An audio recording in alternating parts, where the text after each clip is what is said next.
The Senate will come to order. Mr. Majors, would you please call the roll? Senators Aguilar, Baumgartner, Carroll, Cook, Crowder, Donovan, Garcia, Grantham, Guzman, Heath, Hill, Hodge, Holbert, John, Johnston, Jones, Kafalas, Kerr, Lambert, Lundberg, Marble, Martinez-Minnick, Merrifield, Neville, Newell, Roberts, Scheffel, Scott, Sonnenberg, Stedman, Tate, Todd, Ulibarri, Woods. Mr. President. Here. With 35 present, 0 absent, 0 excused, we have a quorum. Colleagues and guests, would you please stand and join us in the Pledge of Allegiance?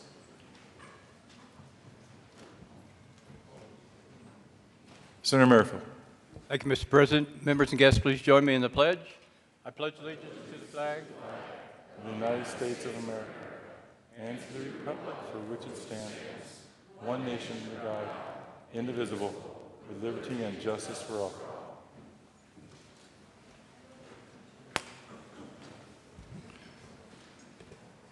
Senator Stedman. Thank you, Mr. President, and good morning, colleagues. I move that the reading of the Journal of Monday, May the 2nd be dispensed with, and that the Journal stand approved as corrected by the Secretary. You have heard the motion. All those in favor say aye. Those opposed, no. The ayes have it. The motion is adopted, and the Journal is approved. Majority Leader Scheffel. Thank you, Mr. President. I move that the Senate lay over the special order second reading of Bill's calendar to follow the third reading of Bill's calendar.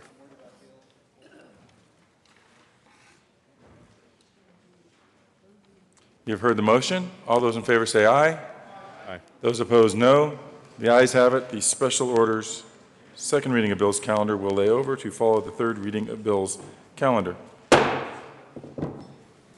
Committee reports. May 2nd, 2016, Committee on Judiciary, after consideration of the Mayor's Committee recommends following House Bill 1348 be referred to Committee of the Whole, favorable recommendation. May 2nd, 2016, Committee on Judiciary, after consideration of the Mayor's Committee recommends following House Bill 1363 be referred to Committee of the Whole, favorable recommendation.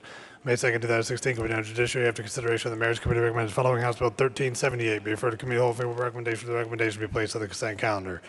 May 2nd, 2016, Committee on Business, Labor, and Technology, after consideration of the Mayor's Committee recommends following House Bill 1288 be amended as follows and as so amended before the Committee on Finance with favorable recommendation. May 2nd, 2016, Mr. President, Committee on State Veterans and Military Affairs, after consideration of that hearing on following appointment, recommends the appointment be placed on the consent calendar and confirmed.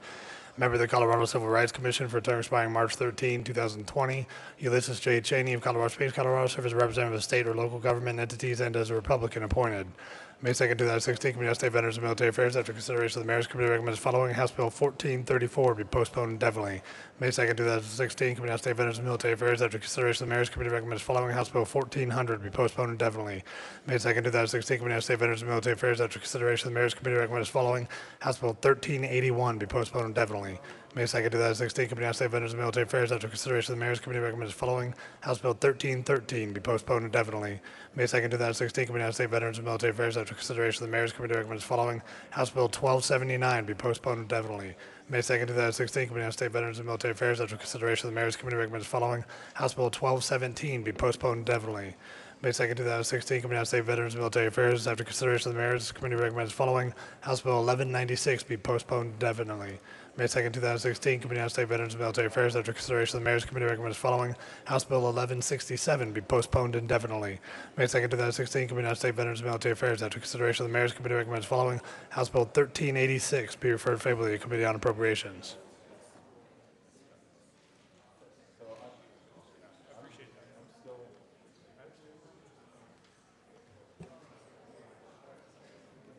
Senate Services. May 3rd, 2016, correctly printed Senate Bills 210 and 211, correctly engrossed Senate Bills 19, 138, 161, 180, 181, 187, 188, Senate concurrent resolution 5, correctly re-engrossed Senate Bill 69, 104, 143, 146, 163, 193, 198, 201, 202, 203, and 205, correctly revised. House Bills 1114, 1186, 1257, 1373, and 1377, correctly re-revised. House Bills 1034, 1056, 1129, 1177, 1197, 1280, 1282, 1302, 1311, 1320, 1324, 1349, 1387, 1402, 1423, 1425, 1432, and 1442.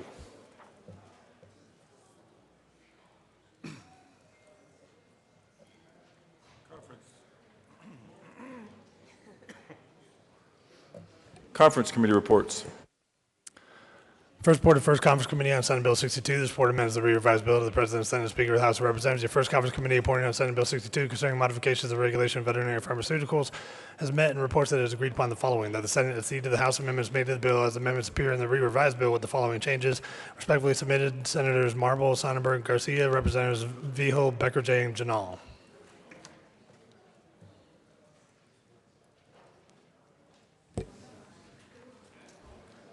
Third reading of bills, final passage. Mr. Majors, would you please read the title of House Bill 1423? House Bill 1423 by Representatives Lundin and Garnett, Senator Hill, concerning measures to maximize trust in the use of student data in the elementary and secondary education system.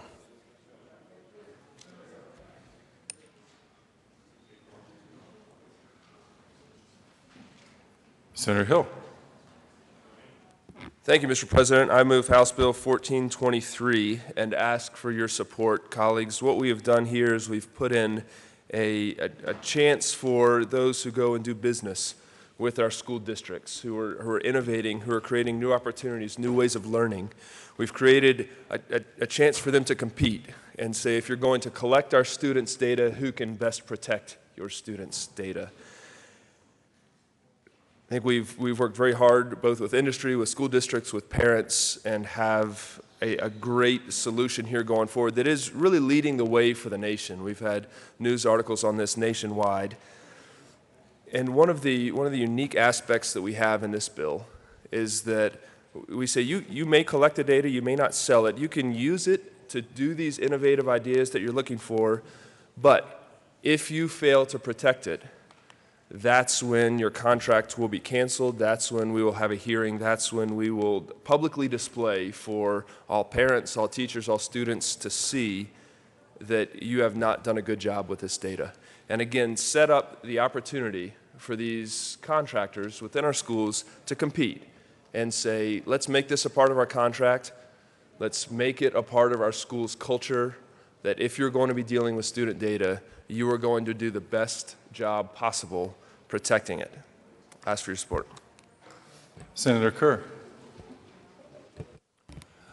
Thank you, Mr. President. I rise in support of House Bill 1423, and I would like to commend the sponsors, certainly our Senate sponsor and the comments he just made, but also the House sponsors. And although this issue around data privacy in our schools hasn't risen to perhaps the level of some other issues, either this session or last session. I don't know if you remember, but a couple of sessions ago, this was the hot topic in education. And we had a couple of bills 2 years ago, another bill last year, and this year, through some extremely hard work, and I would say some extremely productive work, as was mentioned, bringing the corporate folks together with the schools, the school districts, and the parents, who all have a little bit different views here and all have really some opposing ideas of how to get this done.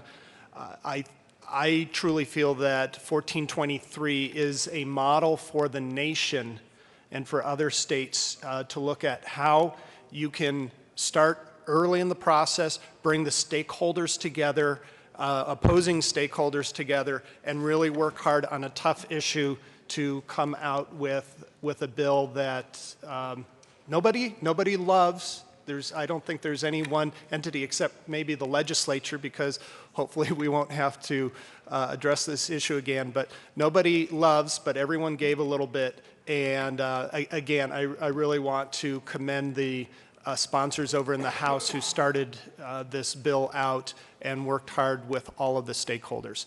Please vote for 1423. Senator Holbert.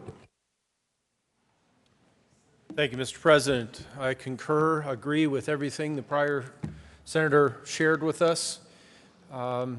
If the press is looking for candidates for the winners, the most influential, hardworking, successful legislators in this building this year, I would put Lundeen at the top of that list, right next to Garnett, and though we're not allowed to mention his name, the chair of Senate Education. Thank you, gentlemen, for this heavy lift. To the parents, especially the moms who were watching the bill closely last year, we got very close. But this chamber held to what it passed, and thank you, colleagues, for supporting that bill. And the House went the other direction. And therefore, the most likely outcome in this process happened, and that is nothing. And this year, we have the opportunity with this bill, because of the hard work of those three legislators and moms and the folks out in the lobby, all of the vested interests in education. And I agree so heartedly with my friend and colleague from Jefferson County. This is a bill that deserves all of our vote, all of our support, not only because it's good policy, but because of the extra hard effort, the heavy lift that three legislators undertook and are about to succeed. So Representative Lundeen, welcome to the chamber, and thank you, sir, for your leadership on this issue. Senator Woods. Thank you, Mr. President. I rise in support of this bill, and I also offer my thanks to the senator from Douglas County who took this ball and ran with it last year and set the groundwork for what has happened this year, but also to the good sponsors from our Education Committee and from the House. This is an important bill, and parents, we've heard you, we've listened, and now you have some data security around your children's personally identifiable information. So it's job well done, guys. I ask for your support. Senator Todd. Thank you, Mr. President. Good morning, colleagues. And I rise in support of House Bill 1423. I was going back through my notes and looking at some of the comments that had been written or statements that had been said. And in an editorial that was written for the Denver Post on Sunday, April 10th, which is not quite a month ago, I thought this was an important piece to share this morning. It's important that any law not stifle innovation and, excuse me, and erect obstacles to legitimate collection of data for researchers to identify successful learning tools for the manner to which measurement and compare academic achievement. The sponsors say they've taken good care to avoid these pitfalls, although testimony to the bill moves into legislative process and so forth and goes on. I think that's one of the most important pieces, that with this bill, that finding the perfect measure for where we are today. Technology is moving so rapidly that as things continue to change, to make sure that there is a standard set, that there is already something in place to make sure that we are moving forward, that it is creating transparency and also faith in the system. And that partnership and the work that has been done through the leadership of our own senator here from El Paso County, as well as the representatives from Denver and El Paso County also. So with that, I rise in support of House Bill 1423 and urge an aye vote. Senator Neville. Thank you, Mr. President. Colleagues, you've heard about the great work on this bill, and it truly was great work. I want to, I guess, put a little caveat out there, though. This bill provides a great opportunity for a framework for student data privacy. Like anything, I guess the great lesson here is when we do legislation, we either have a great framework that can offer solutions, but it's going to take something else. It's going to take parents and also those in the education establishment within the school districts to be vigilant to the parameters around this bill, but also, and most importantly, the parents, to make sure that they are safeguarding their students' data privacy and they are making sure that their school districts are in alignment with this bill at all times. And if they're not, there are ways that those parents are empowered to step up and make a difference. I can tell you that the odds are they're going to have to at some point, because we have a lot of school districts out there and everybody has different varying opinions. And even though we set a good framework up, that does not mean it's not going to be carried out. It's sort of the same lesson with limited government. It requires a people that stay in touch with what their legislatures are doing. And so I would say that same to those people, those parents that are out there. Please make sure that you watch what's going on and verify the transparency on these programs within your local school districts. But I urge an aye vote. This is great work, and this is a great bill. Senator Marble.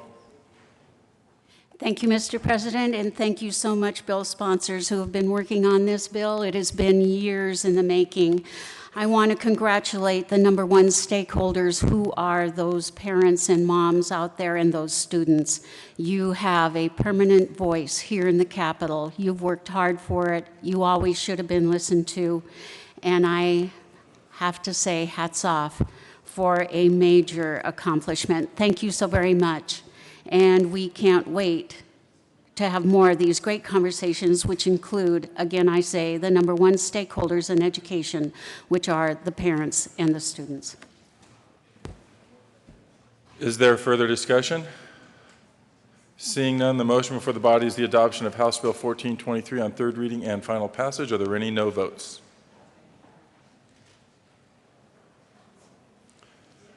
With 35 ayes, 0 no, 0 absent, 0 excused, House Bill 1423 is adopted. Co-sponsors.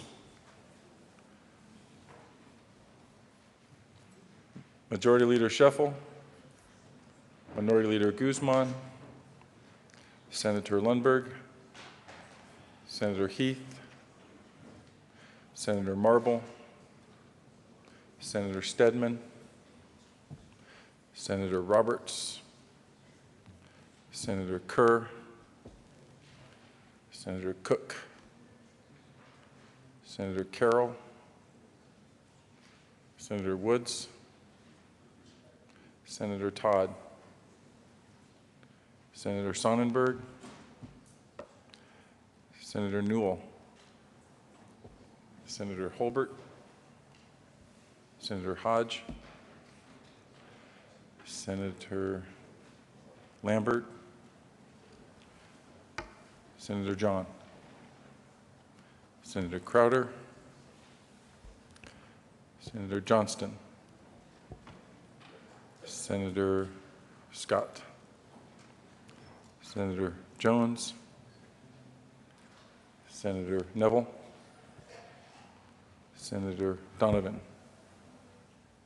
Senator Martinez-Humenick, Senator Garcia, Senator Tate, Senator Merrifield,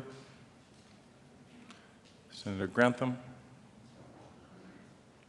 Senator Aguilar, Senator Baumgardner, Senator Kafalis,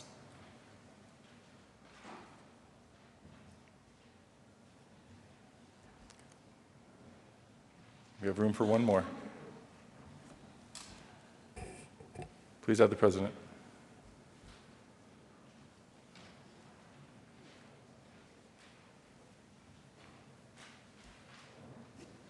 Mr. Majors, please read the title of Senate Bill 181. Senate Bill 181 by Senators Woods and John and Representatives Kagan and Dorr concerning the sentencing of persons convicted of Class 1 felonies committed while the persons were juveniles. Senator John. Thank you, Mr. President. I move Senate Bill 181 on third reading, final passage, and ask for an aye vote. Is there further discussion? Senator Cook? Thank you, Mr. President. I rise in opposition of Senate Bill 181. During testimony, we heard a lot of victims come in, and I'm only going to quote from a few regarding the bill. There was a man that came in and talked about his cousin who was murdered and said the person that killed his cousin was the judge, jury, and executioner that day, and his cousin didn't have a chance. There was a woman by the name of Ann Hardy, whose a 16-year-old son bought a gun, killed her son. She said he was responsible enough to buy the gun and kill somebody. And the person in prison, his mom gets to visit him almost every day. She can only go to the cemetery to visit her son, and that she is now serving a life sentence. There was also a woman whose husband was a state trooper and was murdered 21 years ago. And the suspect got life without parole. And she said, those are just hollow words to her. Those are just some of the many victims that we heard testify. And I really struggle with the bill because I know we need to do something with the Supreme Court's decision. But I feel the legislative declaration misstates what Miller versus Alabama says. The Supreme Court allows the imposition of life without parole as long as the court considers mitigating factors, and the Colorado Supreme Court agreed. The bill removes the option of hearing to determine if life without parole is appropriate. So although this has been stated as merely being in Colorado in compliance with Miller versus in Miller because we have no current sentencing scheme, that's not quite true. People versus Tate said that the offenders can receive life without parole following a hearing or life with parole eligibility after 40 years. The bill allows for earned time to be deducted for those who have received a sentence of life with parole eligibility after 40 calendar years. This includes first-degree murder since July 1st, 2006. It also caps the earned time deducted of 25% of the sentence, which means it's a 10-year deduction is all. The bill requires that earned time be given retroactive to the date when the murderer entered prison. This means that 40 years until possible parole is really only 26 years. The bill allows judges to resentence some juvenile murderers to a definite sentence of 30 to 50 years with earned time. That's 20 years to 36 years. Discretionary parole eligibility begins at 75% of those mandatory release dates. A murderer resentenced to a nominal 30 years will be eligible for parole after 15. Many of the 48 juvenile murderers sentenced between 1990 and 2006 have already served 15 years. Whenever this bill is implemented, those who were resentenced to 30 years would be eligible for immediate release. The cop killer is eligible for immediate release. The 48 that this bill would intend to benefit get a much better deal than anyone else. This parole eligibility date will fall between 15 and 27 years. By contrast, every juvenile that murdered somebody since 2006 will serve 40 calendar years before the possibility of parole. I agree we need to do something because of the Supreme Court decision, but I just don't think this bill is the right one. Senator Newell. Thank you, Mr. President. I rise in support of this bill. Have been even before the court decision. Very proud and grateful for the sponsors who have brought this forward. This not only makes sense from a practicality standpoint, because when you get someone going in for a life sentence at such a young age, what incentive do they have to do anything with their future behavior, whether it be behind bars or back in the community? And knowing that they're not going to be back in the community, then they figure their own community is within those walls. So it creates a place where there is no redemption, that there is no possibility of correcting your behavior. And yes, some of the behavior is heinous, and some of it is horrible and unbelievable. But we also need to remember these are children. These are children who have the brain development that is not there yet to make wise decisions. We have adults making horrible decisions, but if you put a child with that brain development into a situation where maybe they were abused for years and then they end up all of a sudden snapping, these are children we're talking about. Now, granted, it does not, I am not taking anything away from those victims and what is owed to those victims. But people like Charlotta Evans, who has been working so hard on restorative justice, knowing that her own family suffered tremendously, and yet she has been willing to go out and work for restorative justice, for that redemption, and for the future community. Our humanity, to me, this is the right thing to do, and it is about time. And it doesn't mean that these people are automatically out. It just means they get one look again. They're just eligible. That some may still never get out, but it just means that they have that one chance of showing for years good behavior, smart behavior, self-improvement, and that they can be community members again. So I ask for an aye vote. I'm very grateful for the sponsors for bringing it forward. And thank you.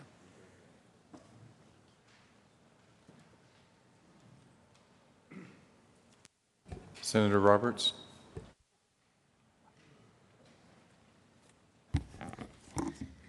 Thank you, Mr. President. Well, I had hoped to be able to support this bill, sitting on Judiciary, chairing it, and just having been a supporter of sentencing reform in many ways in the 10 years that I've been here. But like many others here, I have a favorite verse from the Bible, and that is, do justice, love mercy, walk humbly with your God. The first two words are do justice. And to me, that's how I look at this bill, and it kind of led me to the place where I am today. Yeah, I think it's important. Yesterday, I did not hear much voice for the victims. The Colorado Victims for Justice oppose the bill as it's currently written. I think all of us hope that this is the first chamber. Perhaps there's going to be an opportunity for change before we get to the end. But it's important. I did hear some things here yesterday on second reading that were not accurate, and that is, it's not just my view that they weren't accurate in terms of the U.S. Supreme Court decision. In February of this year, February 25th, Colorado's Court of Appeals talked about what the decisions from the U.S. Supreme Court meant to this state. And what they said was, and they quoted from the U.S. Supreme Court, although we do not foreclose a sentencer's ability to make a determination that the juvenile's crime reflects irreparable corruption in homicide cases, we require it to take into account how children are different and how those differences counsel against irrevocably sentencing them to lifetime in prison. So in other words, you can have a juvenile sentenced to life without parole. So that wasn't decided to be unconstitutional. The other thing that was discussed in this case was that even without this bill, what is required and what would happen is that each of these cases would be, their sentence would be vacated, the case would be remanded to the trial court for an individualized determination whether life without parole is an appropriate sentence. So it's not true that we have to have a bill this year, this session, to deal with what the U.S. Supreme Court said, because it's on track to get that individualized attention.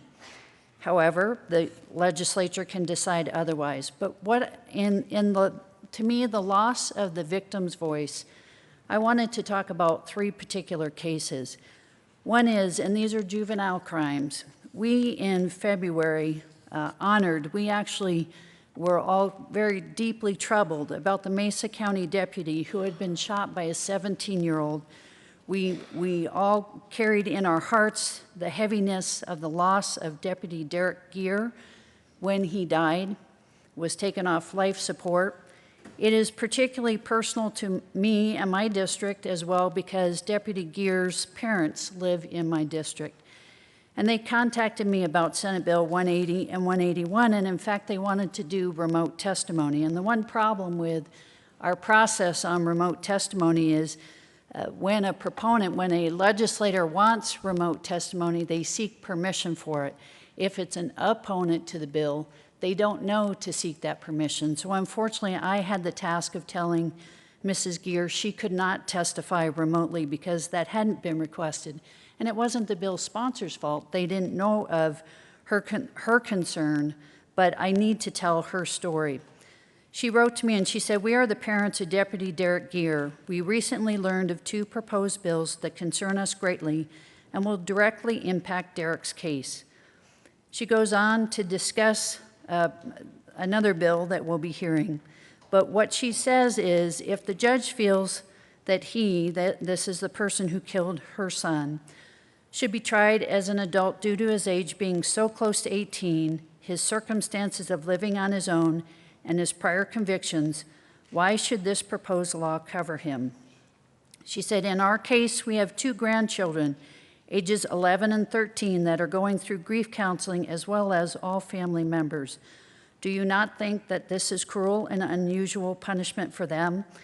She goes on to talk about it, but she later pointed out that when she found out she couldn't testify on the bill, she said, "We find it ironic that this bill was passed on the 17th anniversary of the Columbine shootings." She also sent me something that we all probably have heard, and I won't read the whole part, but it's titled, "A Part of America Died." Somebody killed a policeman today, and a part of America died. A piece of our country he swore to protect will be buried with him at his side. The suspect that shot him will stand up in court with counsel demanding his rights, while a young widowed mother must work for her kids and spend many long, lonely nights. The beat that he walked was a battlefield too, just as if he had gone off to war. Though the flag of our nation won't fly at half-mast, to his name they will add a gold star. Yes, somebody killed a policeman today in your town or mine. While we slept in comfort behind our locked doors, a cop put his life on the line. Now his ghost walks a beat on a dark city street, and he stands at each new rookie's side. He answered the call of himself gave all, and a part of America died. That is a family of a victim who is watching what we do here very closely, going to the point of doing justice. Another reason this bill caught my eye early on was, this is an account that comes from my district also. On January 18th, 1996, Raymond Kane was sentenced to life in prison for the murder of Sadie Frost. Kane was 1 day shy of his 18th birthday. Ray murdered Sadie Frost in cold blood. A .22 caliber bullet shattered her skull and ripped through her brain. What Ray did to Sadie's friend Shonda was worse. He pumped 2 bullets into Shonda's head next, but somehow didn't manage to kill her. Shonda was discovered sitting in the front seat of a white Toyota Tercel, the passenger door hanging open next to Sadie Frost's cold and lifeless body. The temperature that night was below freezing. Ironically, the freezing cold is probably what saved Shonda's life, what's left of it, that is.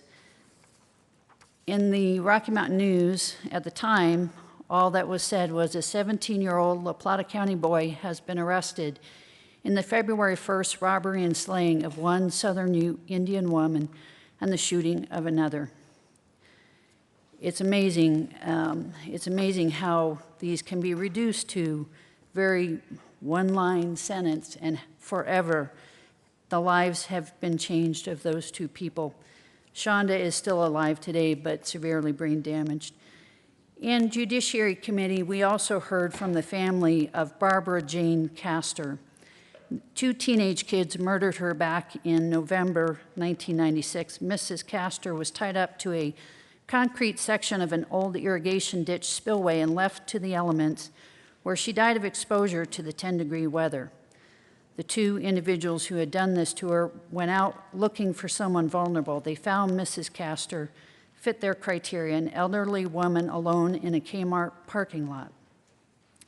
This email asks, can you imagine being tied up and frozen to death? The manner in which these guys did these things are heinous and reprehensible. To tie up a defenseless old lady to a concrete block and leave her there.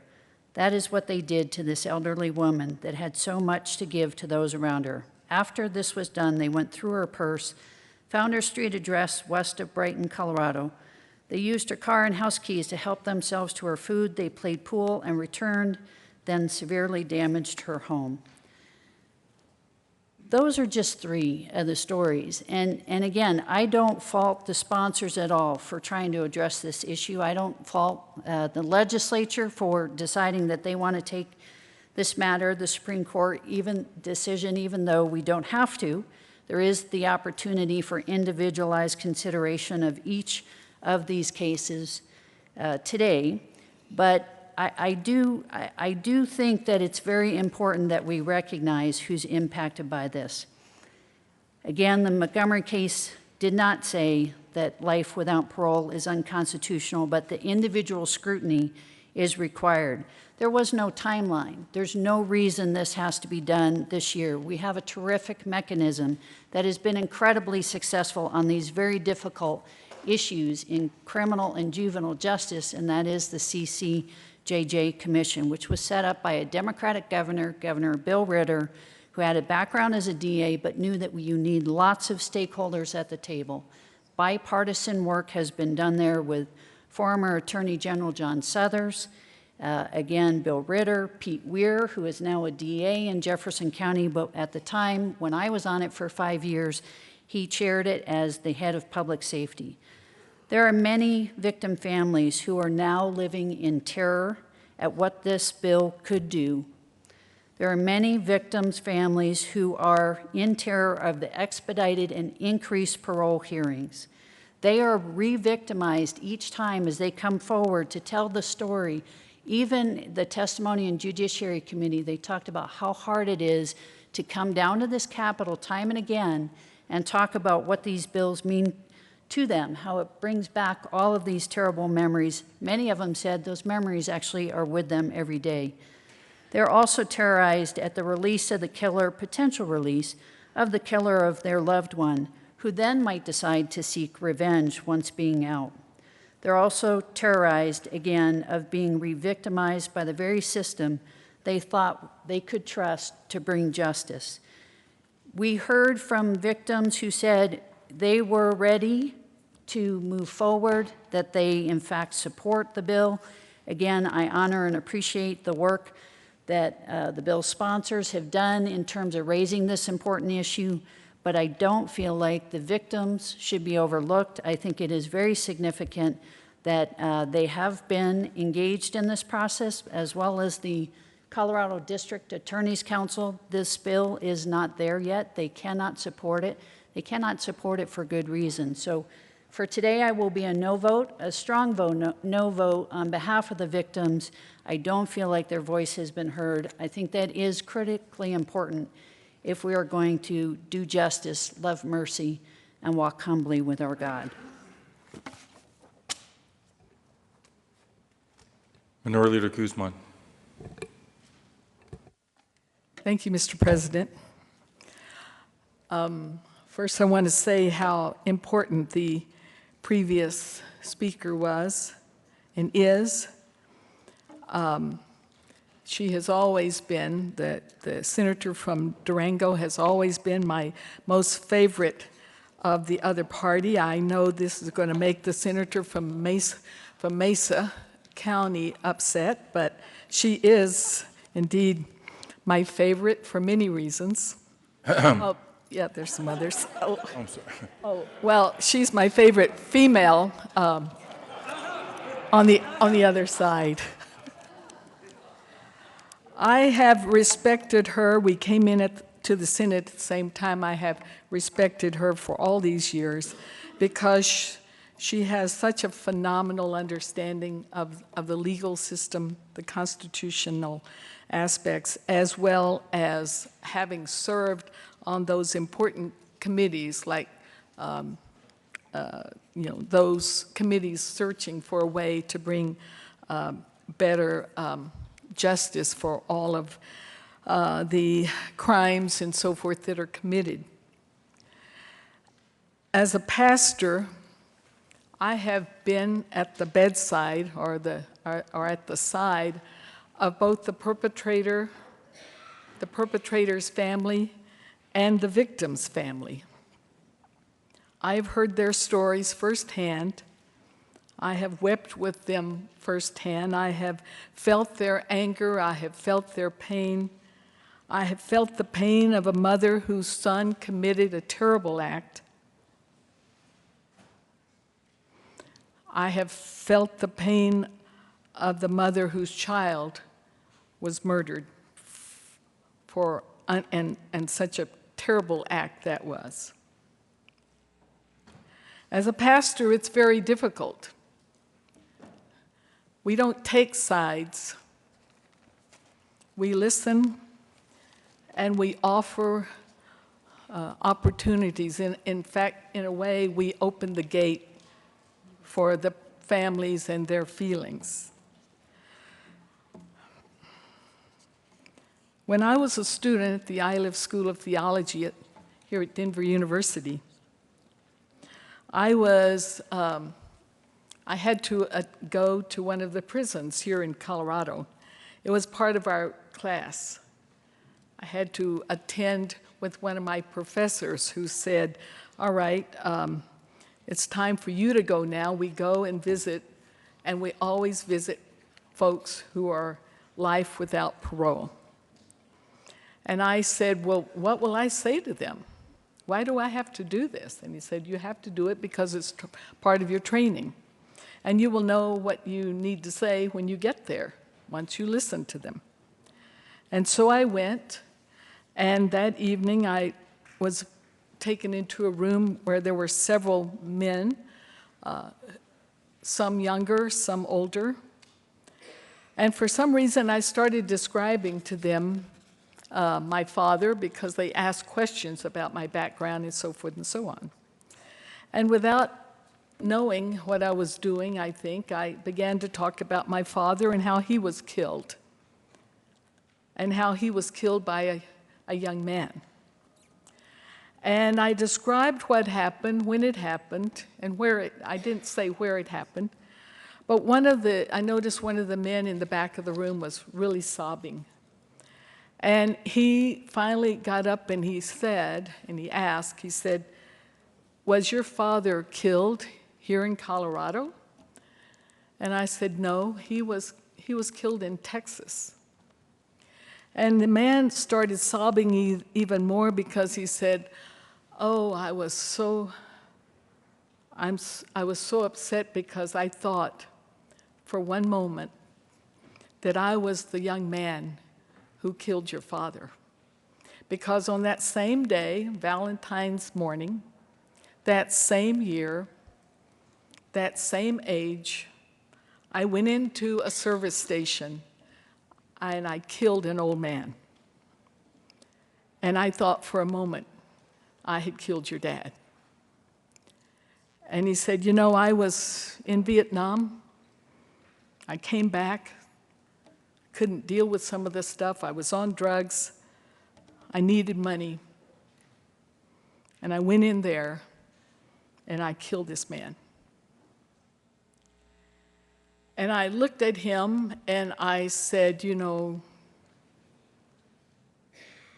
he said to me first, tonight I feel that I met the soul of the man I killed. And I said, tonight I feel like I met the soul of the man who killed my father. That has always given me some sense of hope for redemption. As I told that man that night, speaking from my pastoral role, redemption belongs to everyone. You live the rest of your days in this prison, you still have the right to experience the grace and the promise of redemption. So you will be able to experience freedom through that act of redemption.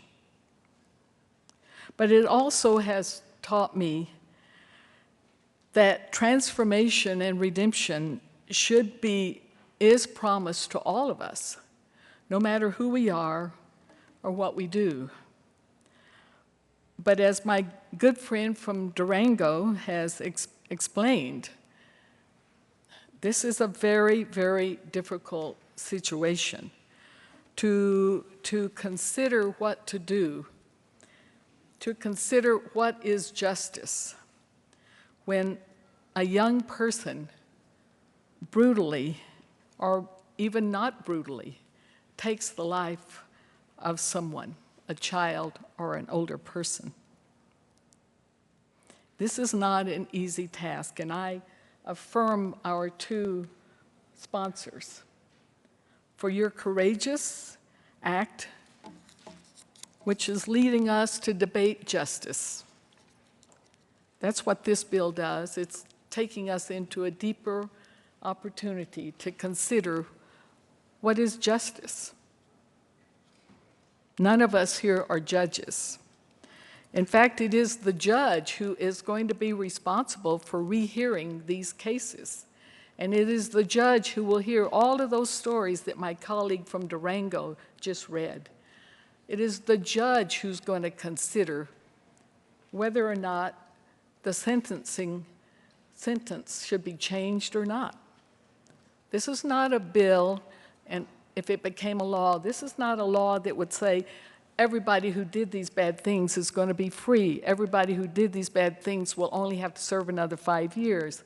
The judge will also be able to decide, after hearing all of this, that this person should stay another 40 years, or this person should stay another 30 years. In this sense, the decision about justice is going to be in the hands of the judge. But you and I are here today to discuss justice. Justice for the families, for the victims. I can only tell you this about my being a victim, that justice came to that act of my father's murder when there was transformation. Not in the transformation of the young man who killed him. I don't know where he is today. But transformation in my own self. Transformation came for me when and it's a process that's ever unfolding. It's considering what led someone to do this. What is the reason someone takes another life? Why does a child, there have been some who killed their grandparents at 13 years old, remember those? There have been kids who have done so many things. Why does that happen?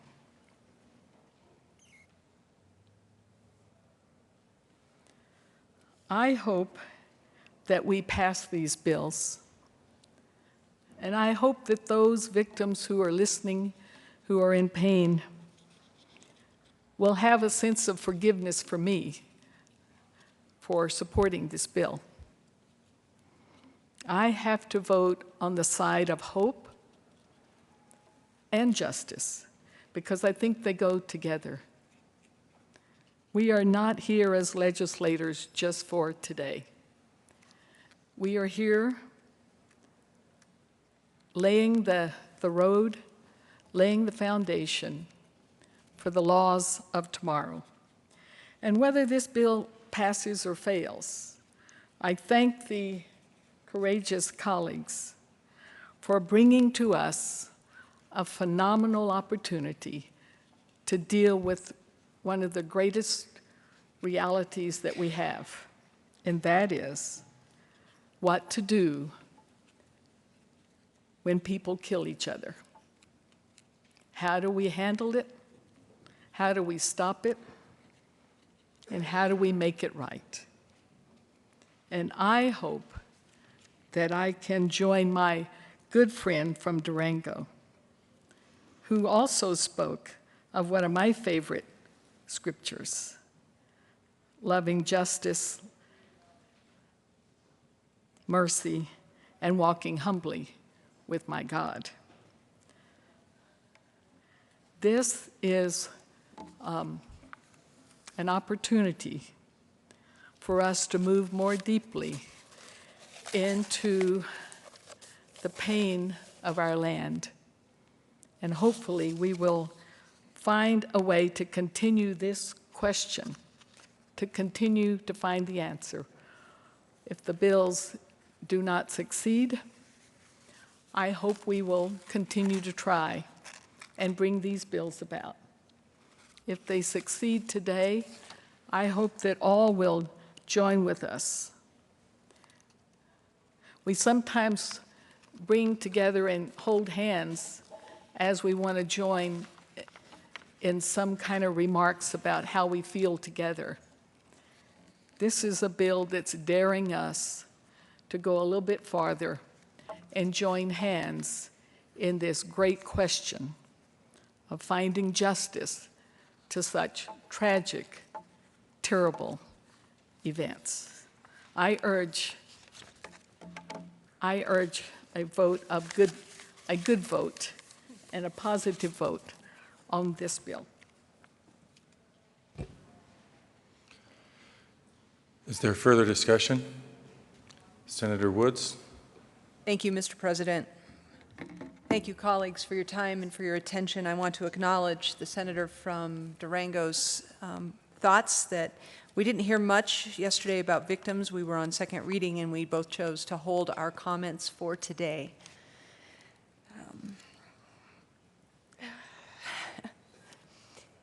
No one signs up to be the parent or the spouse of a murdered child or a murdered spouse. We don't. And my colleague and I know that we're blessed. We stand here before you, our children never having been victims, our spouses not having been victims. We know that. We're blessed. And not one of us has the right to ask a victim to forgive. We don't have that right. But to refuse to forgive somebody is like drinking a cup of poison yourself and expecting them to get sick. It doesn't work that way. A lack of forgiveness makes me sick. When these victims have worked through the restorative justice process to forgive, and it is a process, we know that, we have seen a miracle of Almighty God, an absolute miracle. The young man who shoots the 3-year-old is forgiven by the 3-year-old's mom, and she allows the young man to call her mom. Nothing short of a miracle. So we don't seek to minimize what the victims have been through, nor do we seek to invalidate what they've been through. We are here to acknowledge what they have been through.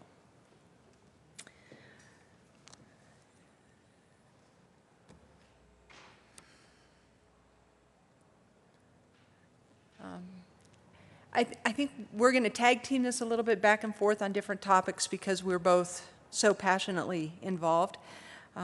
But I would defer to my colleague for other comments at this point, Mr. President. I just want you to be reminded that it is the mover of the motion that is not limited in their speaking. Everyone else is limited to 2 times under the rules. So we must consider that as you try to share. Senator John. Thank you, Mr. President, and thank you to my colleague, because she said it really so well, that never, ever in this process have we forgotten the victims. That's why we're all here. I mean, that's why this bill is even here. There are victims. You know, growing up, I was raised in an alcoholic and very abusive home. And I didn't have a voice. It didn't matter. And then I married a man who was very abusive and an alcoholic. And I didn't have a voice because it didn't matter. When I was elected, I had this incredible pride that I would be coming here. For once, I would be able to defend this Constitution that we all have taken an oath to defend. But that just maybe I would be able to give that voice to sometimes those that don't have one. As most of you know by now, I don't go into the issues I carry lightly.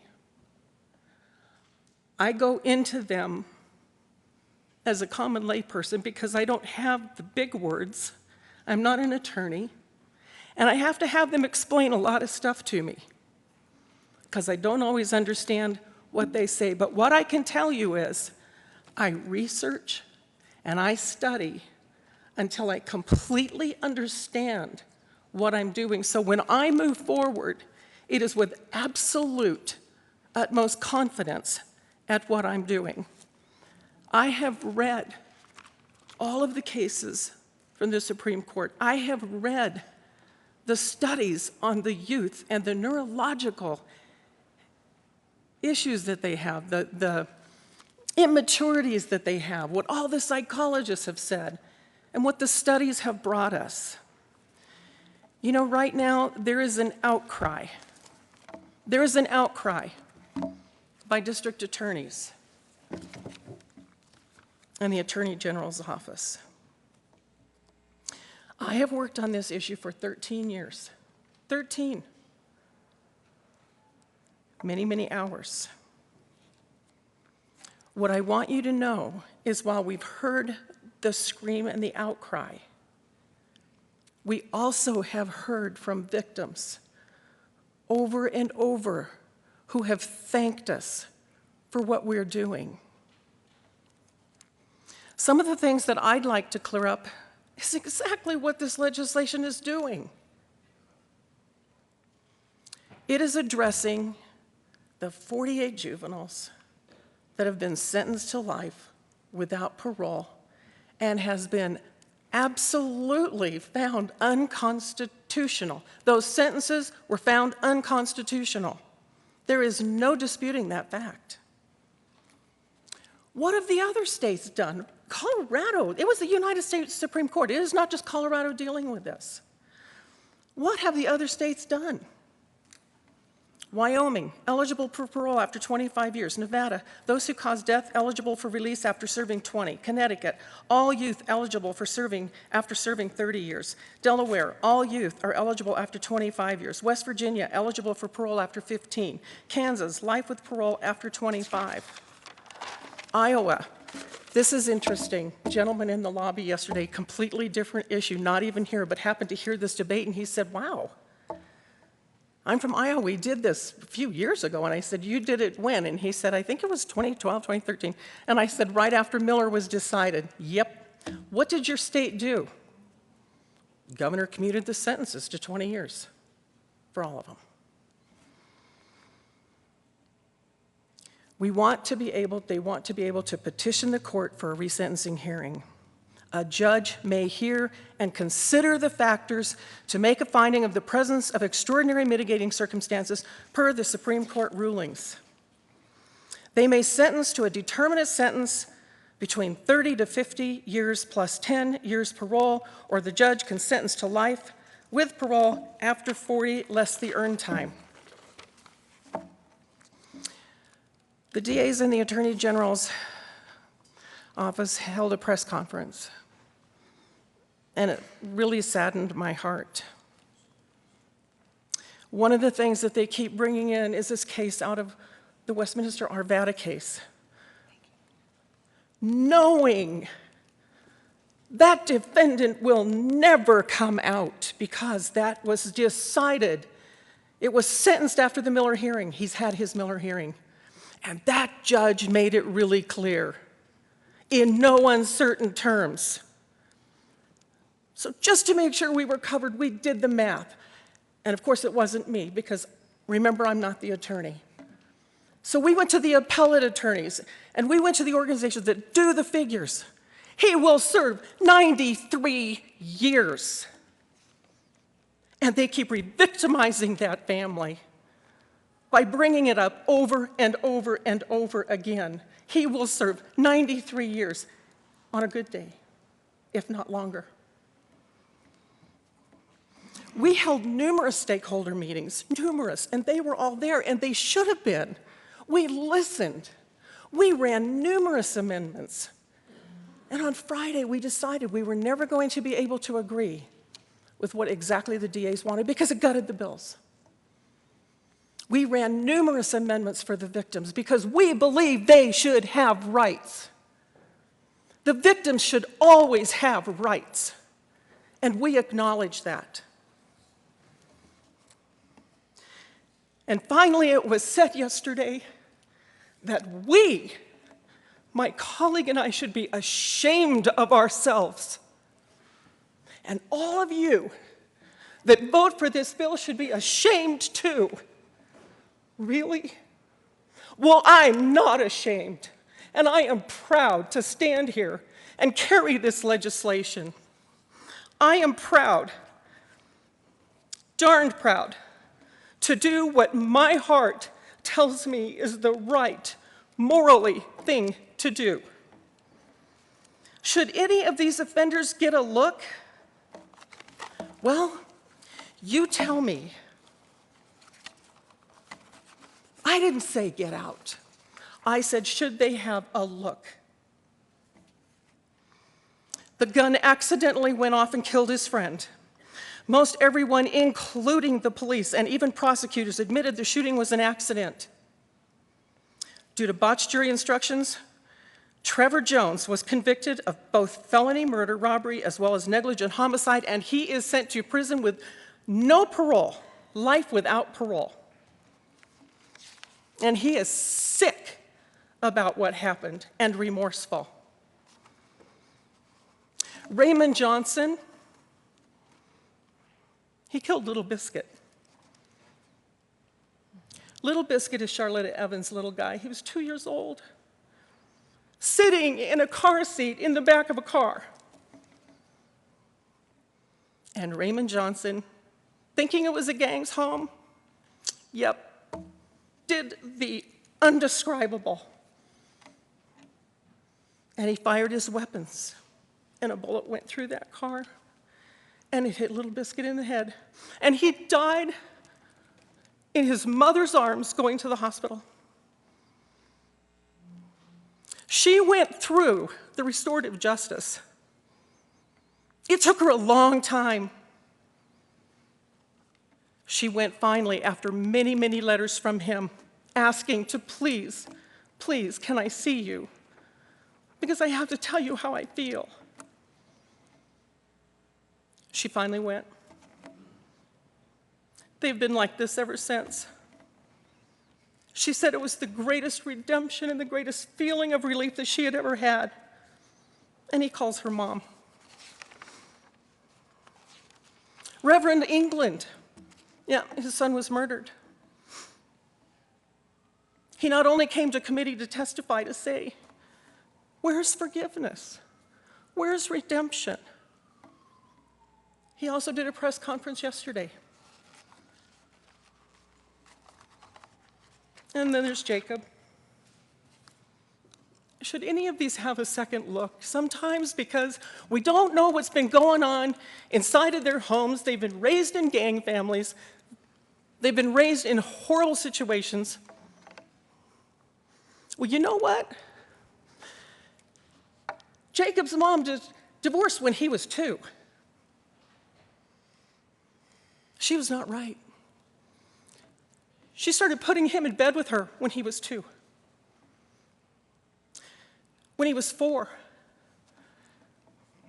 she remarried. The sad thing was he had more eyes for the little 4-year-old than he did her. And day after day, he raped him, he beat him, he tortured him, and he was never to tell.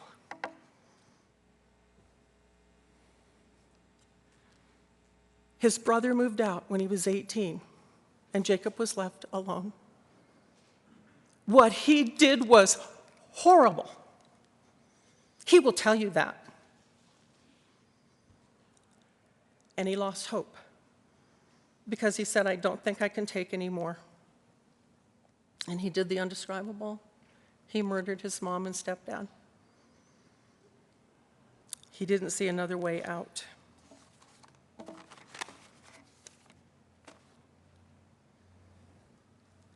Murder is never okay. Taking someone's life is never okay. But should we ever allow a second chance? A second look? Not all will be given that chance, because that's not what we're saying. There are some who would and should and shall stay in for the rest of their lives. But ashamed? Absolutely not. I am proud to stand here and take on this issue, and I will not be bullied. It is my moral obligation to see that justice is just for all. But I especially want to take this opportunity to tell my colleague how much I admire her and thank her for the courage that she has taken. And through the beatings that she's taken it really well. To stand here, because she also has told me she believes it is her moral obligation too. And I am so grateful to have been able to work on this issue with her. And with that, I would ask for a yes vote on 181. Senator Woods. Thank you, Mr. President. I will take my second and final opportunity. Let me correct the record. According to the rules, the sponsor of the bill is entitled to speak as often. You are co-primes. We will grant both of you that opportunity. They are limited to 10. I have been granting leeway to all those that have spoken because of the severity of this issue and the significance of the remarks. Senator Woods. Thank you, Mr. President. So I want to touch on a few topics we've heard this morning. Juvenile life without parole has been ruled unconstitutional by the Supreme Court of this land, except in the rarest of cases. That's what they said. These 48, there might be some of those that are the rarest of cases. But I'll tell you, colleagues, there are a dozen or more that went to prison for being in the wrong place at the wrong time. We would love to have had individualized hearings for every one of them. The DAs turned us down on that. No, we don't want that. I personally have had 5 meetings with the DAs over the past 2 weeks. We together have had 4. And based on those meetings with the DAs and with the victims, we have amended this bill from life with the possibility of parole at 40 less earned time, or the determinate sentence, to only life with the possibility of parole at 40 less earned time for the shooters, for the first-degree murder inmates. The determinate sentence, less earned time, or life with the possibility after 40 years for the felony murders. The judge will have the deciding vote on that second look. Does this kid deserve something between 30 and 50 years? Oh yeah, we moved it from 24 to 48 to 30 to 50.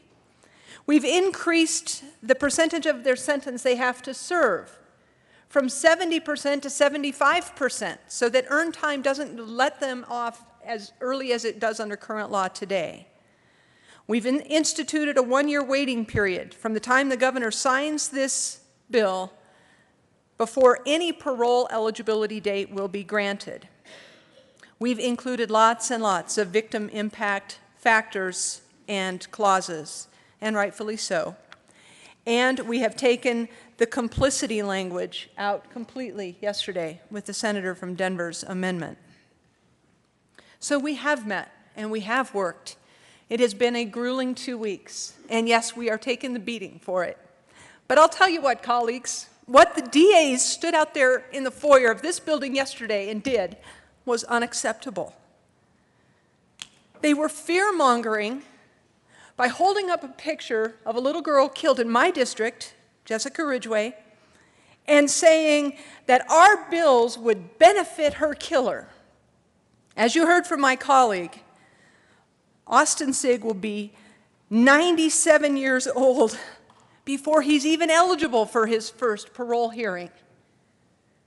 That's a bald-faced lie that the Denver District Attorney stood out there and said on camera. And I, too, will not be bullied.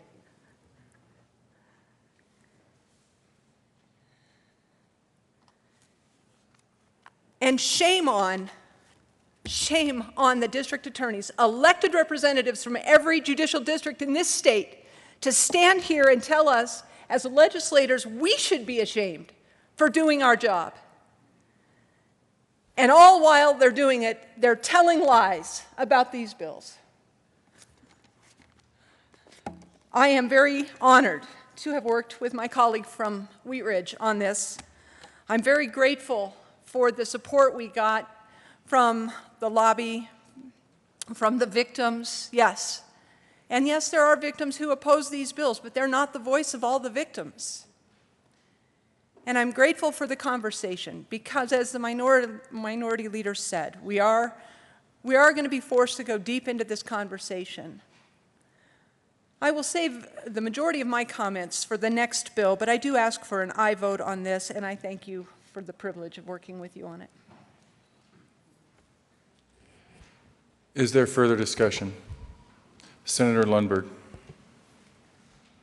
Thank you, Mr. President. I rise in support of this bill and want to give my high commendation to both sponsors for their courage and their diligence in pushing this issue forward. You know, we all come to the Senate with our own set of life experiences, which we compress into our decision-making process. For myself, I was first confronted with this horror of murder over 50 years ago when it wasn't my family, quite gratefully, but it was a family that was close to my family, were both the victims and the killer. The young man's name was James Bresnahan, as I recall. He murdered his parents, left two younger siblings. He was a minor. This was long before the law of life without parole for a minor was in place. And it was quite a wrestle of what is justice, but justice is often characterized as a scales, a balance, and there are many factors. Even as the highest court of the land determined the law was not just under which these 48 people were convicted. This bill helps correct that injustice. I'm voting yes.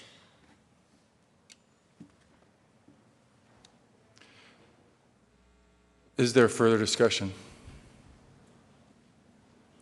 Seeing none, the motion before the body is the adoption of Senate Bill 181 on third reading and final passage. Are there any no votes? Senator Roberts, Senator Cook,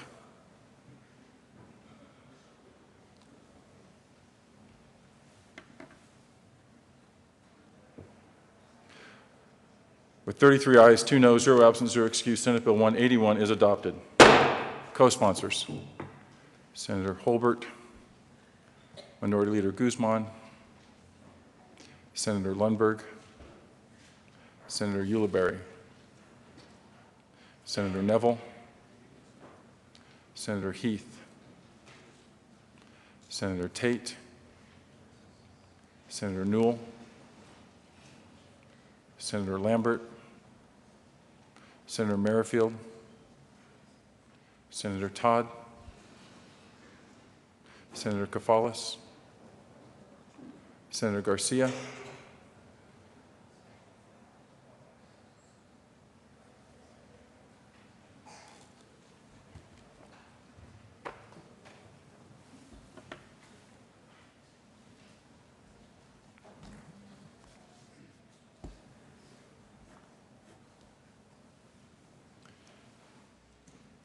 Mr. Majors, would you please read the title of Senate Bill 187? Senate Bill 187 by Senator Hill and Representatives Williams and Sias concerning measures affecting the operation of charter schools.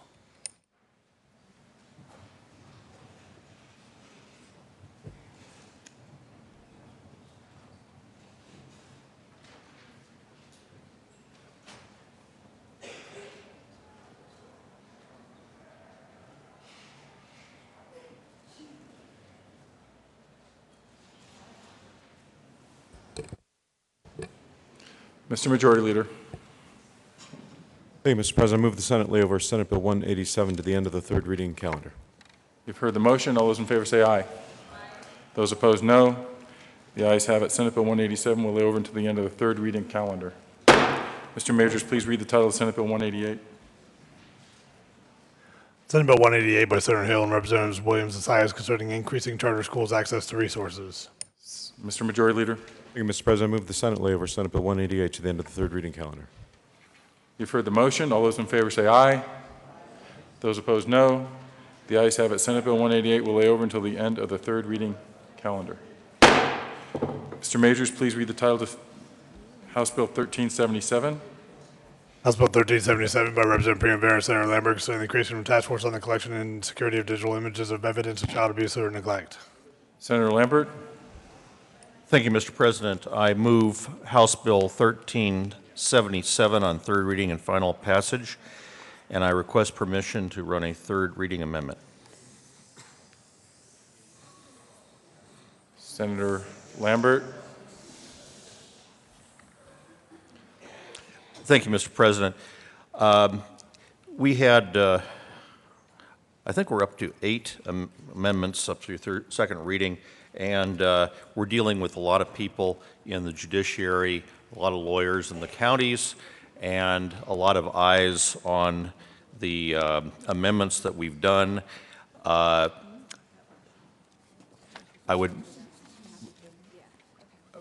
be submitting L012 to make some technical changes that came from a variety of sources, and I'll explain it if I have permission to run The request before the body is to grant permission for a third reading amendment. All those in favor say aye. Those opposed, no. The ayes have it. Permission granted. There is an amendment. Mr. Majors.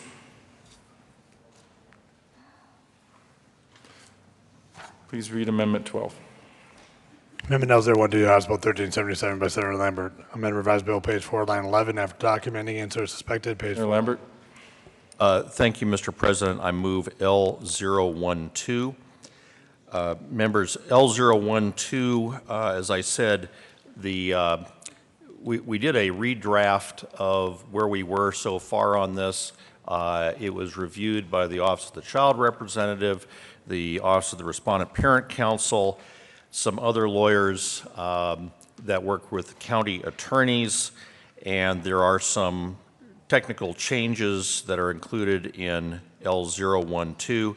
In some cases, the word suspected child neglect and abuse was added because at that time it has not been confirmed that there's actually a case of child abuse or neglect. So I think that's appropriate change right there. There's some other very simple technical changes there. The last part of the amendment suggests the task force shall study a sequence of events and recommend their best practices of those events so as to be inclusive of all three steps of the process. Again, these are pretty technical, and I would just ask for an aye vote. Is there further discussion? Senator Newell. Thank you, Mr. President. I ask for an aye vote on this amendment. It is technical in nature, and it does strengthen the bill. Thank you. Is there further discussion? Seeing none, the motion before the body is the adoption of Amendment L012 to House Bill 1377. Are there any no votes? With 35 ayes, 0 noes, 0 absent, 0 excused, the amendment is adopted. Senator Lambert. Thank you. I've already moved House Bill 1377. I'd ask for an aye vote. Is there further discussion? Seeing none, the motion before the body is the adoption of House Bill 1377 on third reading and final passage. Are there any no votes? Senator Sonnenberg. Senator Neville. Senator Cook. Senator Marble.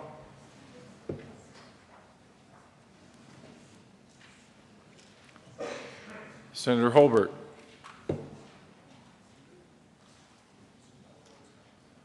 With 30 ayes, 5 noes, 0 absent, 0 excused, House Bill 1377 is adopted.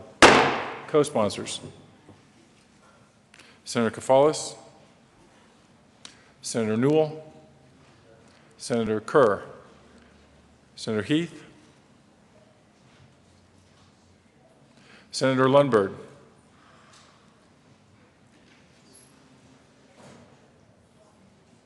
Senator Aguilar.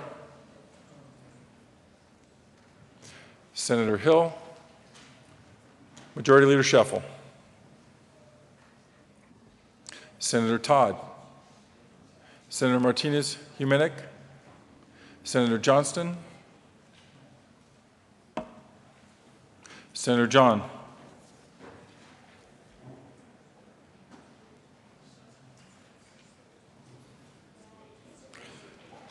Mr. Majors, would you please read the title to House Bill 1373?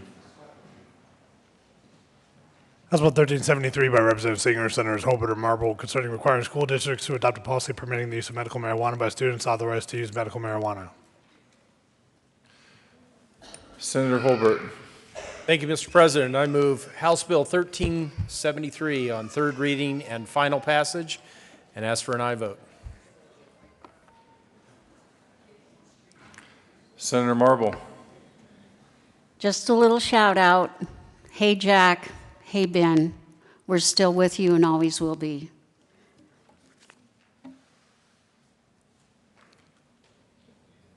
Senator Kerr. Thank you, Mr. President. I rise in support of Senate Bill 1473. I'd like to thank the sponsors for the 1373, excuse me. And I'd like to thank the sponsors for their great work, the sponsors both here in the Senate and in the House.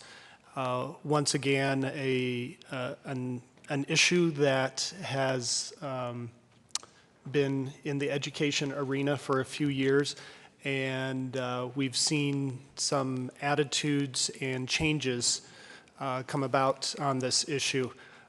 We thought we addressed this issue last year, and asked the school districts to please take care of this issue. They didn't seem to listen real well last year, so hopefully this will be the year. And I'd just like to also shout out to Jack and Stacy. Thanks for your great work. Thanks for your advocacy. Thanks for not letting us forget what the issues are. And please vote aye. Is there further discussion? Seeing none, the motion before the body is the adoption of House Bill 1373 on third reading and final passage. Are there any no votes?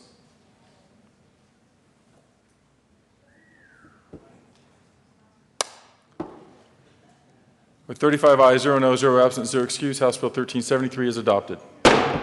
Co-sponsors, Senator Merrifield, Minority Leader Guzman, Senator Neville, Majority Leader Scheffel, Senator Carroll, Senator Heath, Senator Woods, Senator Todd, Senator Stedman, Senator Jones, Senator Hodge, Senator Newell, Senator Aguilar, Senator Tate, Senator Lundberg, Senator Kerr, Senator Johnston, Senator Lambert, Senator Kafalis, Senator Donovan, Senator Scott, Senator Ulibarri, Senator Baumgardner, Senator Garcia,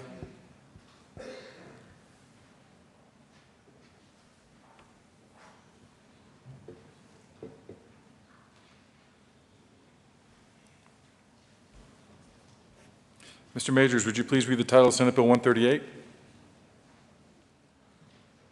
Senate Bill 138 by Senator Scott and Representative Pirola concerning a study of the delegation of functions of certain regulations related to motor vehicles administered by the Department of Revenue. Senator Scott. Thank you, Mr. President. I move Senate Bill 138 on final passage and beg permission for a third reading amendment. Please beg. Senator Scott. As far as I go down here, so no flexibility left. Why would you like permission? Thank you, Mr. President. I made a terrible mistake by not bringing an amendment that the county clerks around Colorado had requested to be part of the study, which is some fairly new technology on kiosk use for driver's license renewals. Therefore, this amendment satisfies their request. The motion before us is to grant permission to offer a third reading amendment. All those in favor say aye. Aye. Those opposed, no. The ayes have it. Permission granted. Mr. Majors, would you please read Amendment 4? Amendment L004 to Senate Bill 138 by Senator Scott. Thank you, Mr. President. I move L004 and ask for an aye vote. Is there further discussion? Seeing none, are there any no votes? With 35 ayes, 0 no, 0 absent, 0 excused, Amendment L004 is adopted. Senator Scott. Thank you, Mr. President. I move for the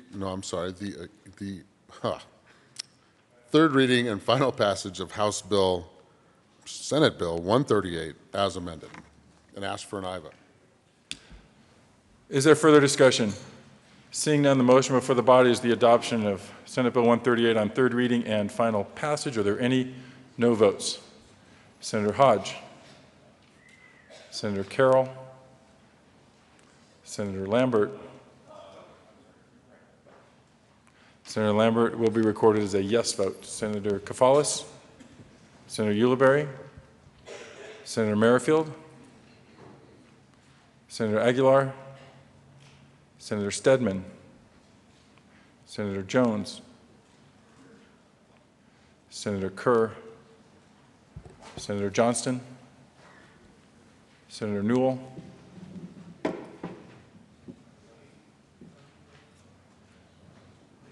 with 24 ayes, 11 no, 0 absent, 0 excused, Senate Bill 138 is adopted. Co-sponsors, Senator Lambert, Senator Neville, Senator Woods, Senator John, Senator Holbert, Senator Crowder, Senator Lundberg, Mr. Majority Leader, Senator Tate, Senator Martinez-Humenick, Senator Cook. Please add the President.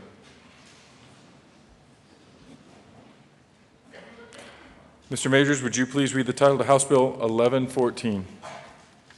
House Bill 1114 by Representative Del Grosso, Senator Ulibarri, concerning the repeal of duplicate reporting requirements. Senator Ulibarri. Thank you, Mr. President. I move House Bill 1114 on third reading and final passage and ask for an aye vote. Is there further discussion? Senator Holbert. Thank you, Mr. President. I also ask for an aye vote. Want to express appreciation to the sponsor and also Representative Del Grosso in the House. We had two identical bills, really, one that started here in the Senate that died, and the other, this 1114 that came from the House. Just appreciate the sponsor being attentive to the concerns that some committee members had, and ask for an aye vote in 1114. Is there further discussion? Seeing none, the motion before the body is the adoption of House Bill 1114 on third reading and final passage. Are there any no votes? With 35 ayes, 0 noes, 0 absent, 0 excused, House Bill 1114 is adopted. Co-sponsors, Senator Woods, Minority Leader Guzman, Senator Carroll, Senator Aguilar, Senator Newell, Senator Tate, Senator Heath, Senator Merrifield, Senator Scott, Senator Kafalis,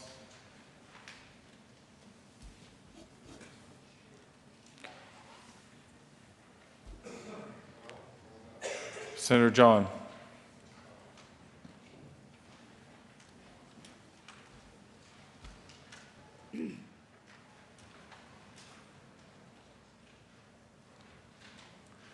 Mr. Majors, would you please read the title? House Bill 1257. House Bill 1257 by Representative McCann and Senator Schaffel, concerning implementation and recommendations to the Committee on Legal Services in connection with legislative review of rules and regulations of state agencies. Mr. Majority Leader. Thank you, Mr. President. I move House Bill 1257 on third reading, final passage. Ask for an aye vote. Is there further discussion? Senator Sonnenberg. Thank you, Mr. President. Members, this is usually a bill in which we just ratify year after year after year. And although I'm not going to ask you to vote with me, I'm going to be a no on this bill. I'm going to be a no on this bill because what this bill does is codifies rulemaking that we obviously haven't given authority for them to do. If we already gave them the authority, we don't need a rules bill. And here's what we have in our current system. We have the executive branch that writes rules with or without our permission. We have a governor's office that writes an executive order. And then when that executive order comes to the legislature and asks for us to codify an executive order. And then when we don't do it, they continue with the executive order, saying, well, there's no legislation to change it, so we're going to continue doing what we do now. Members, I have been frustrated for years with the rules bill. I've been frustrated that rules are made, that we don't have three branches of government anymore, that the legislative branch does not do the legislation. I'm not going to ask you to vote with me, but I just wanted to share with you my frustration on how this process works and urge us in the future to take a much closer look at these rules before we codify continuing to impose these rules and regulations year after year after year without review.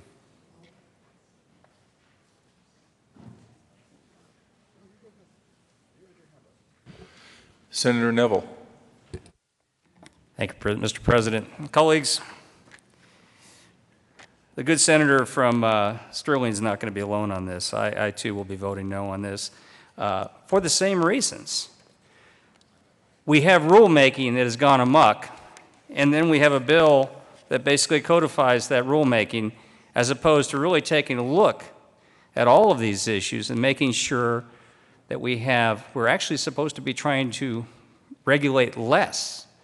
But what we're doing is we're increasing regulation, and then when the executive branch or parts of the state government create these rules, we basically rubber stamp them with a bill. So I too will be a no vote and urge you to at least give this some careful thought before you vote on it. Senator Stedman.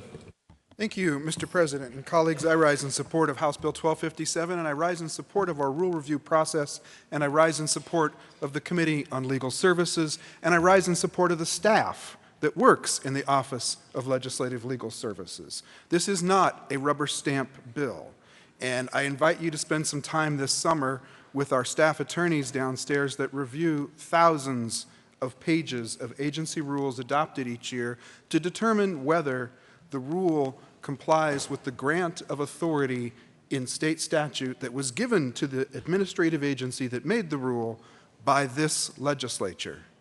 That work goes on every year, all the time, and it is thankless work, although I will thank the staff right now for the work they do on our behalf. But it is a process that this General Assembly designed, and we designed the process to require the passage of this bill. And so for previous speakers to insinuate we don't need this bill is quite alarming, because should this bill fail, all of the agency rules passed in the past year, all of the agency rules amended in the past year would lapse, and thousands upon thousands of pages of rules would disappear, and state agencies would go into a frenzy of emergency rulemaking to replace the rules that are necessary to regulate the industries or the professions or the activities that we have charged those agencies with the responsibility of regulating. The Committee on Legal Services spends many hours receiving recommendations from our staff regarding the rule review process, and if you will read through the bill, you will see that there are certain agency rules that are called out for non-extension through this piece of legislation because they exceeded the grant of statutory authority that was given to the administrative agency. And so to suggest that there's a rubber stamp here when you have the work product in front of you that shows you the rule review process, how it works, and what's at stake, I could not let that go without correcting the record. I've served on the Committee on Legal Services now for 3 years. I've been the sponsor of this bill in the past. Some years there's a great deal of excitement around the rule review process. It's amazing some of the mischief that can happen through amendments to this bill from time to time. This year we've had a relatively quiet rule review cycle, although there was a little mischief that caused a little bit of a delay on the path to getting the bill here before us today.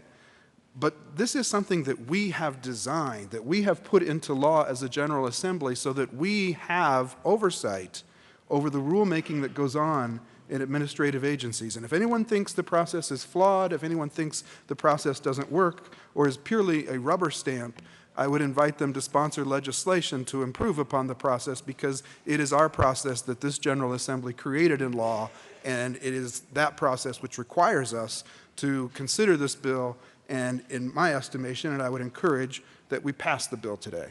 Thank you. Is there further discussion? Senator Holbert. Thank you, Mr. President. I appreciate the remarks from the good senator from Sterling and also Jefferson County, and I think it might be worth looking to our predecessors. We are in this situation because of the separation of powers, which is a good thing in our Constitution. But we're also in this situation because prior General Assemblies, have passed legislation ceding power to the executive branch. And I think it's worth us considering that when we have that next regulatory bill sitting before us, and whether we might vote yes or no on that, or a sunset bill looking at curtailing, reviewing, determining whether existing legislation should be renewed, and if so, what changes should be made. It was good for the people of Colorado to limit the lawmaking authority of the legislative branch to only 120 days. And next Wednesday by midnight, we all have to go home, and we no longer have that lawmaking authority. And that leaves the executive branch, especially, and the judicial branch, there for 8 months without the check and balance of the legislative branch. We have continued to cede, or prior legislatures have continued to cede, the power of the purse with things like funding for transportation. So little of that is actually coming from the general fund now that we really have no effective power of the purse. When it comes to rulemaking, those 8 months, get ready, because we're going to hear from people who are affected by all those departments and divisions who call and ask, Senator, what can you do to help me? Either personally or in their business. Government steps into the way and says, no, we have a rule for that. And our constituents call and ask, why did you make this rule? And we have to constantly explain, we didn't. Somewhere back in the years, the assemblies, legislation was passed that this body ceded authority to the executive branch to have that rule-making authority. Is it all bad? No, I can't say that it's all bad. But cumulatively, we have to recognize that the 4 months that we are here, we ought to take any opportunity we can to stand up and ask how much is enough? When is there too much? And I respect those who have come and asked for a no vote. Symbolic though it might be, and to the good senator from Denver, yes, this bill needs to pass or all of those rules will lapse. But is that necessarily a bad thing? Cumulatively, probably so. But if a few of us stand up and say no to the cumulative effect of rulemaking and this body ceding its authority, I think that's a good thing. And I'll join my friends in voting no. Just as a reminder that we might come back, those of us who will be back next January, and those of us who are out there working hard to be here for the first time, let's stop ceding the authority of the legislative branch and have more accountability to the people we represent. And that will require us to say no sometimes when people come in and ask, please regulate us and please cede authority to the executive branch to write rules to make our industry, our profession better. It doesn't work that way. I ask for a no vote. Senator Roberts. Thank you, Mr. President. Well, I appreciate the concerns that have been expressed, but that's exactly what this committee does. And if you've never been to the Committee on Legal Services, I think those of us who have would invite you there. That's exactly what we do. We, as was mentioned by the senator from Denver, there's painstaking work done after every session, every law that we pass, and then agencies go out there and say, well, here's how we're going to implement whatever law. It is our staff, Legislative Legal Services staff, who comes back and says, no, you've exceeded the authority that the legislature gave you. And then they come to this committee, and as was mentioned earlier, we say yes or no. And agencies come into this committee and try and make the case for why their rules do not exceed the authority. So I think there's a basic fundamental misunderstanding of what the Committee on Legal Services, and I've served on it for 10 years. It is somewhat painstaking, and it's not a volunteered, on my part, assignment. But for those of you who have never been there come, because it's exactly as was mentioned. This was created to trim back the agency's overextension of what was intended by the legislature.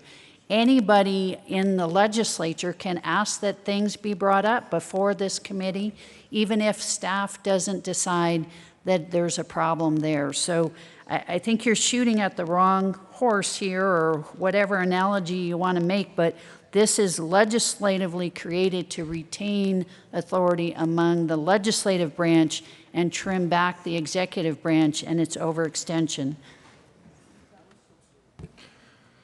Senator Sonnenberg. Thank you, Mr. President. One last quick comment to address those concerns. I'm not having an argument with regard to what the committee does. My comments have to do with what we have failed to do as a legislature, where we have granted general language that says you may create rules for the benefit of safety and public service, or public, and I don't remember the language, but we have given broad authority to these agencies to create rules. And yes, then this committee looks and says, did you or did you not exceed your authority?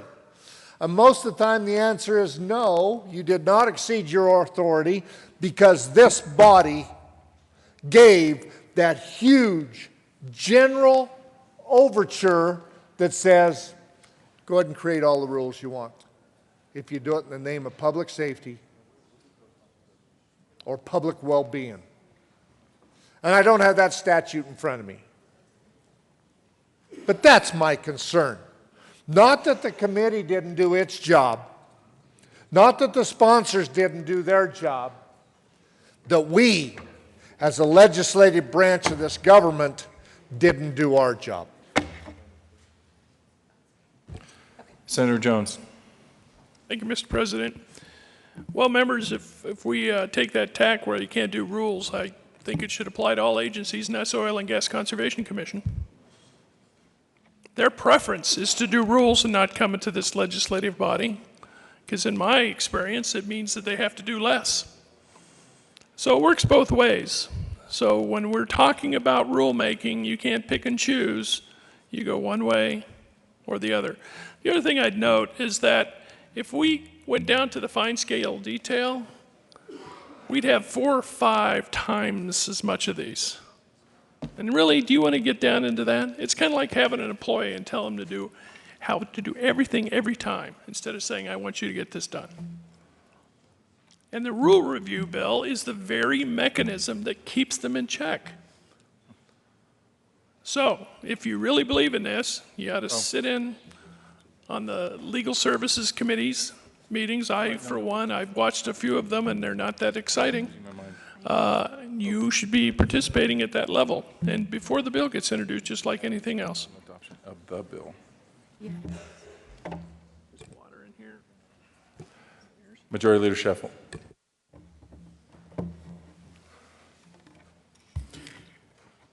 Thank you, Mr. President.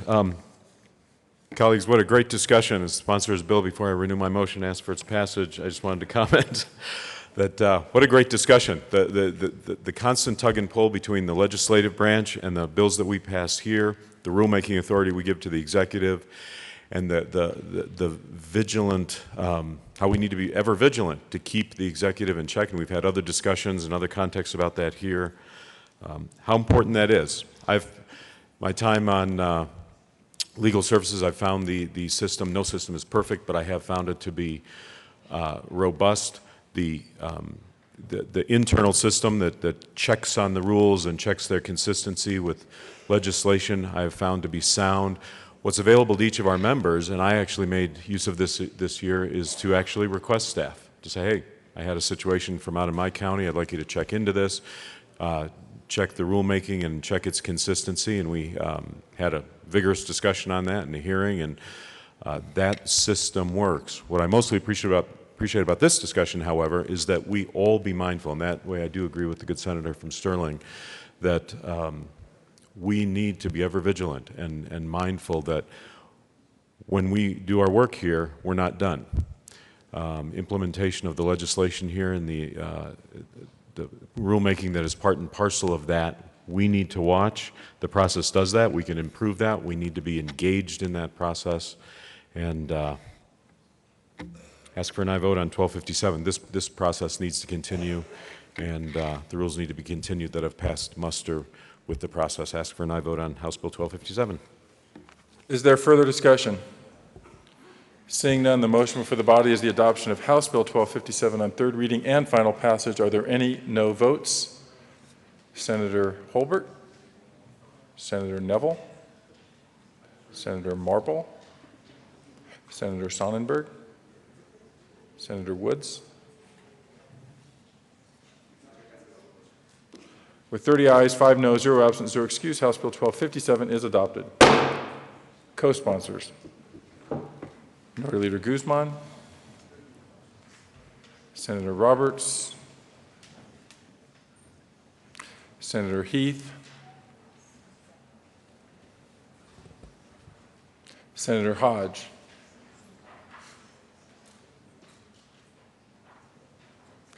please add the President.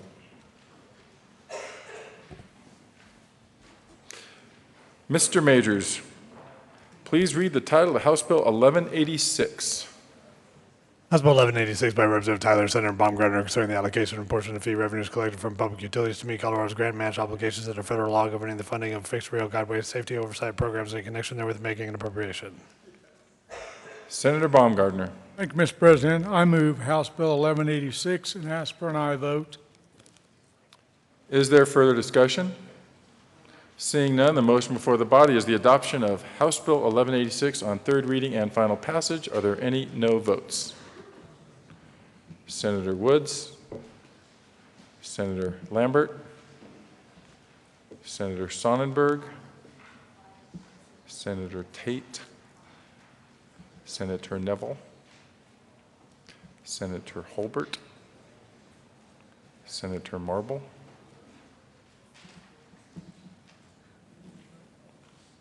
Senator Martinez-Humenick. With 27 ayes, 8 noes, 0 absent, 0 excused, House Bill 1186 is adopted. Co-sponsors: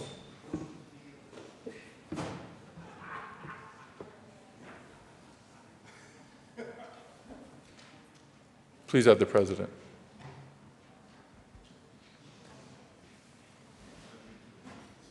Please add Senator Crowder.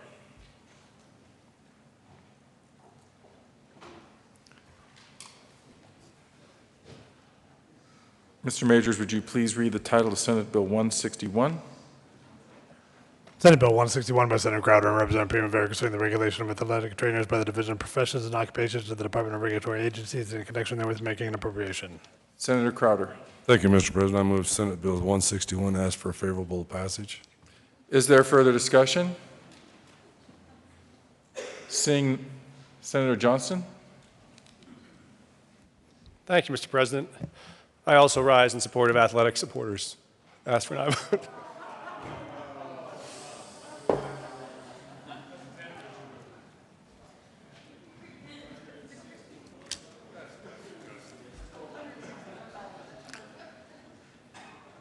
Is there further discussion?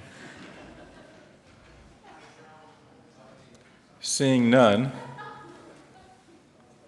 the motion before the body is the adoption of Senate Bill 161 on third reading and final passage. Are there any no votes? Senator Marble, Senator Hill, Senator Lundberg, Senator Lambert, Senator Neville, Senator Sonnenberg, Senator Holbert,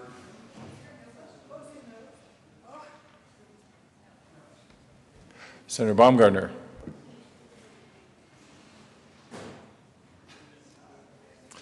with 27 ayes, 8 noes, 0 absent, 0 excused, Senate Bill 161 is adopted. Supporters?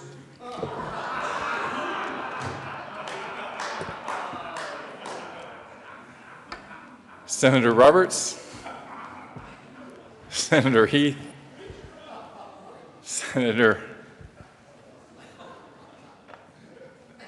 Merrifield,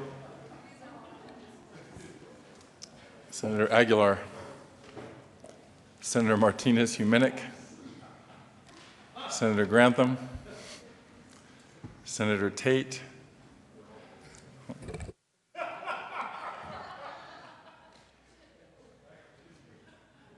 the cups are small on this side, I see.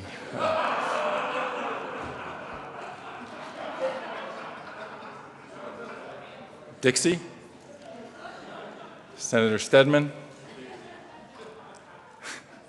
Senator Jones, oh, Senator Ulibarri, Senator Johnston, Senator Kerr. You can't make this up. Senator Todd, Senator Newell,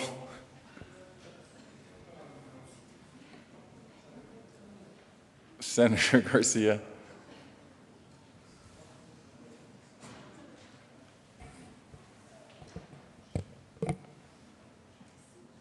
please add the president.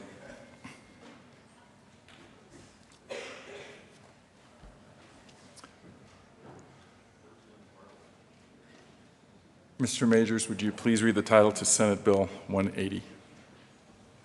Senate Bill 180 by Senators Woods and John, Representatives Kagan and Ransom, concerning a specialized program within the Department of Corrections for certain offenders who were convicted as adults for offenses they committed as juveniles in connection with making an appropriation. Senator Woods. Thank you, Mr. President. We move Senate Bill 180. Is there further discussion? Senator Woods. Thank you, Mr. President. Senate Bill 180, as amended both in the committee and here on the floor, is about redemption. I can't stand here in this well and talk about redemption unless I do so from a very personal point of view. As a believer in the God of the Bible, it's my faith that shapes my life. It's my faith that motivates me to work on these two bills. I stand before you today in the absolute hope and confidence that I have been redeemed from all of the bad things that I've done. And I haven't been redeemed because of anything I've done. My redemption came through the cross. My faith teaches that Jesus died on that cross to redeem me from the bad things I've done. But colleagues, that same redemption is available for those in our prison system today. My God's message of redemption is, your past doesn't define you. Your past doesn't have to define your future. My God commands us, as a good senator from Durango said, to seek justice, to love mercy, and to walk humbly with our God. I'm just stunned by how we've all centered on that verse as we've thought about these bills. Justice and mercy are not incompatible. God puts those two concepts together in a verse. And these bills, in my humble opinion, are a perfect blend of justice and mercy. As you heard in our discussion of the other bill, we have been for years very tough on crime here in Colorado. And in being tough on crime, as my good friend from Douglas County said recently, we've also been very tough on people. As opposed to being tough on crime or tough on people, these bills, in my humble opinion, are right on crime. Senate Bill 180 deals again with juveniles sentenced as adults who are still in prison after 20 years. This bill creates a program in DOC for this population of inmates that are sentenced as juveniles who are still in prison after 20 years. Senate Bill 180 is not a guarantee that any inmate will get out of prison early. As one of the witnesses said in our hearing, we are not throwing open the gates of hell. It gives certain offenders an opportunity to earn a parole hearing. Let me give you some parole statistics which are very informative. Prior to 1978, offenders serving a life sentence in Colorado were eligible for parole after 10 years behind bars, 10 calendar years. Of those sentenced prior to 1978, 31 of them remain in prison today, some 38 years later, and they were eligible for parole after 10. From 79 to 85, life sentences were eligible for parole after 20 calendar years behind bars. Of those sentenced in that 6-year period, 81 remain in prison today, some 31 to 36 years later. They were eligible for parole after 20 years. From 85 to 90, we gave life sentences with the possibility of parole after 40 years. From that 5-year time period, 218 still haven't reached the 40-year mark, so they're still in prison. Now, most offenders are not granted parole at their first hearing. It's estimated that inmates with long sentences will apply for parole 3 to 7 times before release is granted, if it ever is granted. My colleague from Wheat Ridge and I want to make sure to acknowledge once again the pain that the victims have experienced. We want to reiterate that by running these two bills, we do not intend to nor seek to minimize their pain nor their trauma in any way. We have great empathy for the victims and their families. And colleagues, I would say as a parent, but for the grace of God, one of my own kids could be one of these inmates. Many of those convicted of felony murder were just in the wrong place at the wrong time. Some of them didn't know how to extricate themselves from a dangerous situation, and they were carried along by peer pressure. Others were just helping a friend who had done something illegal. When my two boys were growing up, they were loyal to a fault to their friends. If one of their friends had pulled up in front of our house and asked for help in covering up a crime, I honestly shudder to think both of my kids would have been willing to help, regardless of the cost. They wouldn't have stopped to count the cost. This program is not designed to include the most aggravating offenders. Our intent is not that they be included, but it is our intent to include those who have demonstrated real growth, real development, real change. Behavior changes for the positive, and maturation of these inmates is what should drive parole decision-making. This program is intended to be a very robust transition program. It has annual reporting requirements so that we, the legislature, can find out who is in the program, how successful the program has been, who has requested to get in but has been denied because they were too heinous of a felon. Let me talk just a minute more about redemption. In the hearing in front of the Judiciary Committee, we heard testimony from several victims who have forgiven their offender, offered them love. And again, I say that we nor anyone has the right to ask a victim to forgive, but when they choose to take that step, when they avail themselves of the restorative justice that's available, then God begins to work a miracle. Some of the testimony we heard was nothing short of a miracle. You've heard about Charlotta Evans already. One of the witnesses came and said that the gift of offering forgiveness to her offender changed the course of her own life. She said, "I chose forgiveness for me." And I met this weekend with the grandmother of a child victim. She told me that she attended the hearing with her daughter in support of those in this group of 48 who went to prison without the possibility of parole for a lesser crime than murder. Those in the wrong place at the wrong time, those who didn't know how to get out of a difficult situation, those who were just helping a friend. This kind of support for these bills from victims' families has been amazing, impactful, impressive. And it's because they too believe in the truth that lives can be transformed, that these sentences have been cruel and not all that unusual, and that God is a God of redemption. I want to read parts of a letter from another victim. It's from Daryl Williams, and Daryl says, December 11th, 2004 was a day that was anticipated for 16 years.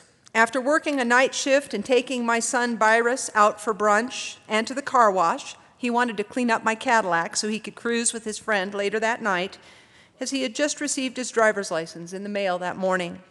I said goodnight to him as I prepared around 6 p.m. to take a nap. I kissed him and gave him my speech about responsibility with my car, and I left him sitting on the couch before he took off to enjoy his night out on the town. Little did I know that would be the last time I saw him alive. I woke up right around 10 p.m. to use the restroom, and I decided to call him to check up on him as I do anytime he's out, which wasn't very often as I didn't allow him to hang out in the streets. But being 16, he did things with his friends, mostly because I could depend on him to do what was responsible. He was a good kid. The first time I called, he answered but didn't say anything and hung up. Thinking it may have been a bad connection, I called him back and no one answered. I'm thinking he had a bad connection, and knowing I was going to call him back, as he was always required to take my calls, I waited a few minutes for his call, but it never came. By this time, around 10:07, and being impatient, I called his phone again. And his friend Anthony answered his phone and told me that Virus had just been shot. In disbelief that I was hearing this news, I interrogated Anthony just to find out that the paramedics were just arriving on scene. So I got the location and jumped into my other car headed towards the scene. Even though I knew nothing, for some reason I was at peace. And most parents would be praying that their child was going to be okay. But in my heart, my prayer was, Lord, whatever your will may be, help me to say yes to it. Halfway to Northeast Denver, I received a call from Anthony telling me he was on his way to Children's. When I arrived at the hospital, I was diverted by medical staff to the waiting room where several members of his family were waiting. Watching the medical staff transport blood back and forth, only imagining what was going on with my son, I just sat there. The doctor came into the waiting room. As he started to tell me the extent of my son's injuries, I knew what he was about to tell me. I'd worked in the emergency room at the hospital across the street for 10 years. Virus was shot 3 times. One entered his left underarm, exiting his arm and going into his chest, severing his aorta and spinal cord. The second wound into his left groin, the third into his right thigh. At least I knew he died quickly and peacefully. And the blessing was that God gave me peace that was so beyond anything you could imagine. And he quotes Philippians 4, 6, and 7. I felt that God had placed one of those soft, velvety plush Velux blankets under my heart and suspended it. I had incredible peace at the time I was losing the most precious relationship in my life. It wasn't because I was religious or righteous, but because God was faithful and I trusted him at his every word. You see, I was saved by his grace when Virus was 1. And the circumstances of Virus's birth, which go beyond the scope of this letter, compelled me to raise him to know his God and Savior. From the time of his birth, I had a sense or feeling that I was going to lose him at an early age.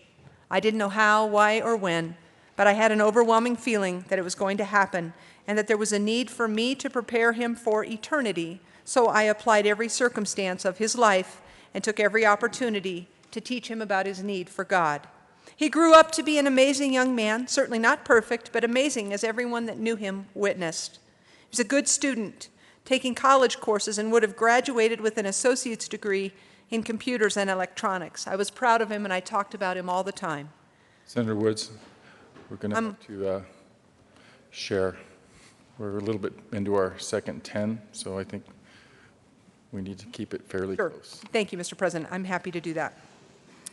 He goes on to say, the first time I looked at the shooter, there was forgiveness in my heart. He looked like a child. He was a child. Although he had committed such a heinous crime and victimized my son and family, all I could think about was the countless young men that didn't have a father to take responsibility for their children. That this man had grown up in a home without what I had given to my son. We have a need here in Colorado, in light of the recent Supreme Court cases and a decade and a half of juvenile life without parole sentencing, to assess whether some who committed crimes as juveniles have changed as they've grown up inside those prison walls. We don't infer for a minute that all 48 have changed. Senate Bill 180 gives hope to those offenders who have rehabilitated themselves while in prison, and it does so within the confines of DOC before they're released, so they have every possibility of success if and when they are released. 180 restores the hope for a productive life outside of prison, and these 48 inmates have had no hope, and they've had no light at the end of their tunnel since the day they went to prison. That some of them have had Senator good Woods. behavior. Senator Woods. Senator John. Thank you, Mr. President. Very simply, the bill is something that has been needed for quite some time because, as you know, current law already allows many of these offenders to apply for early parole to the governor. However, it has never happened because there was no process to do that. So what this bill will allow is the offenders to have very clearly and spelled out in the bill, met the eligibility criteria by having 20 calendar years of growth and positive behavior, been accepted into the program, been successful in the program, served at least 25 calendar years, and applied to the parole board and the governor for consideration. Again, it is not just to open up the gates and let them out.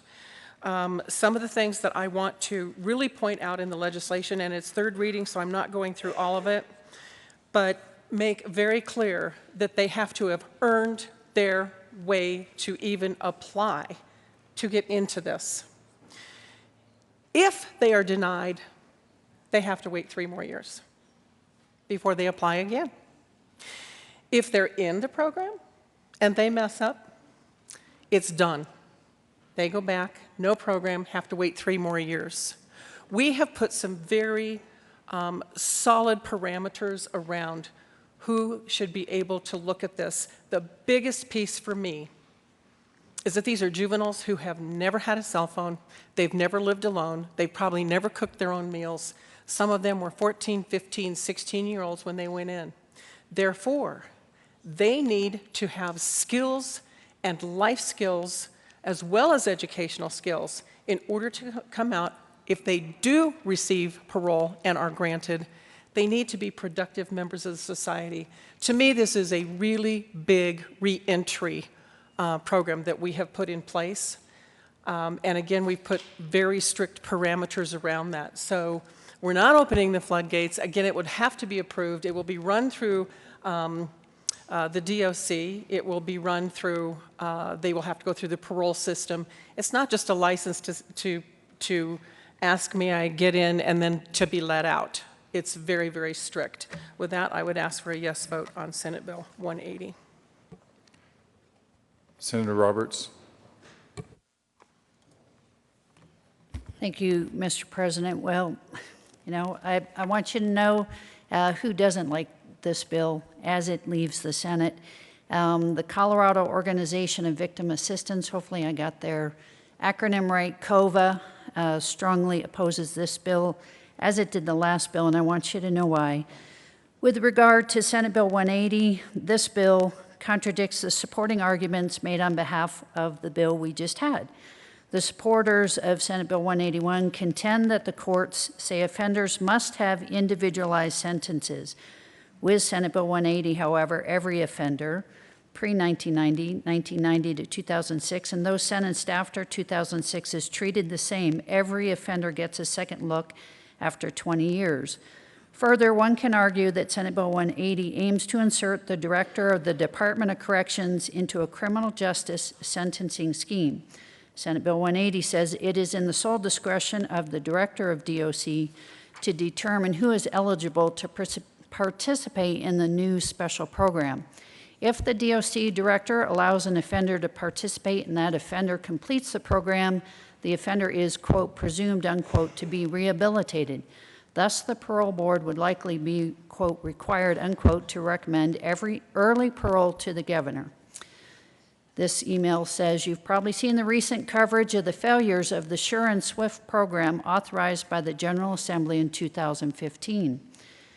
It's hard to imagine that the General Assembly would give DOC another blank check to create a program with very few parameters, especially in light of the current scrutiny of the SURE and SWIFT program authorized just last year. As reported, Governor Hickenlooper has asked for a review of this program. Why then would we create a new one before we have answers from DOC about the failures of the SURE and SWIFT program? Again, that's from COVA, not a radical group, but a victims assistance group, and I think a very credible source in this building. Another group opposed, which has been discussed earlier, is the Colorado DA's Council. And again, I think it's important that you know where they are. On Senate Bill 180 is mandatory unsentencing. It is a disregard of sentences and judicial discretion, which ironically is contrary to the premise espoused in support of the bills eliminating mandatory sentences that moved through this chamber a month ago. This bill says we know better than any judge, and no matter what was done, the offender will be eligible for a special program in 20 years. We leave all the decisions and guidelines and curriculum to the director of DOC, as we see no need to make any particular requirement on a program that will oversee some of the most dangerous and violent offenders in prison. In summary, Senate Bill 180 allows first-degree juvenile murderers eligibility for early release from prison, from life sentences down to as little as 23 years. Senate Bill 180 grants early eligibility for release to other convicted juvenile felons through an unclear, undefined, and minimally funded DOC specialized program. It undermines consecutive sentences given by judges on the most serious of cases, and to me, most significantly, strips victims' families of justice by undermining the finality of sentences through possibility of early release. And for that reason, I will be a no vote on this bill. Senator Heath. Thank you, Mr. President. Before I start on this particular bill, I just want to say as I look back on my Senate career, I'm going to think one of our finest moments was the discussion of Senate Bill 181 and the various colleagues that came before us and on both sides of the subject. And it made me really proud to be a senator and part of this body. Let me just talk about 180 for a moment, because it gets into, I think, the heart of one of the subjects that we as a society are dealing with from many different aspects, and that is, what is the purpose of sentencing? As a young JAG officer, fresh out of law school, I had the opportunity to both prosecute and defend cases for the first 6 years of my career in the military as an Army JAG. And one of the things they did for us during that time was basically every 6 months we rotated between prosecution and defense. So I found myself at one time or another either arguing vociferously for a sentence, and at the other time arguing just as strongly for mitigating factors for the client that I was defending that had been found guilty. Never did this come more directly at me that literally 2 years into my Army JAG career at 25 years of age, I found myself defending a premeditated murder case. And in the military that time, the death penalty was an option for premeditated murder. I've spent a lot of time in my life digging into things, but nothing like when you have the responsibility to defend somebody whose life itself was at stake, and there was no question that my client had, in fact, killed a person. At the age of 19, a young man from my home state of Wisconsin, grew up on a family farm, had not been exposed to the greater world in any degree, and I was defending him who had just killed someone under his very mitigating circumstances, and was ultimately convicted of of involuntary manslaughter. And the result from his point of view and mine was a rightful one, and we never got to the sentencing part. But all of that experience made me really delve into this whole issue of sentencing and what is the purpose of sentencing. Is it for punishment? Or is it for rehabilitation? Is it for redemption? Is it for basically returning someone back into society? And we can really argue this. It's the essence of the death penalty as well, a subject that we came close to getting into this time but didn't. But my guess is future legislatures will. And it will really get into this nature of what's the purpose of sentencing.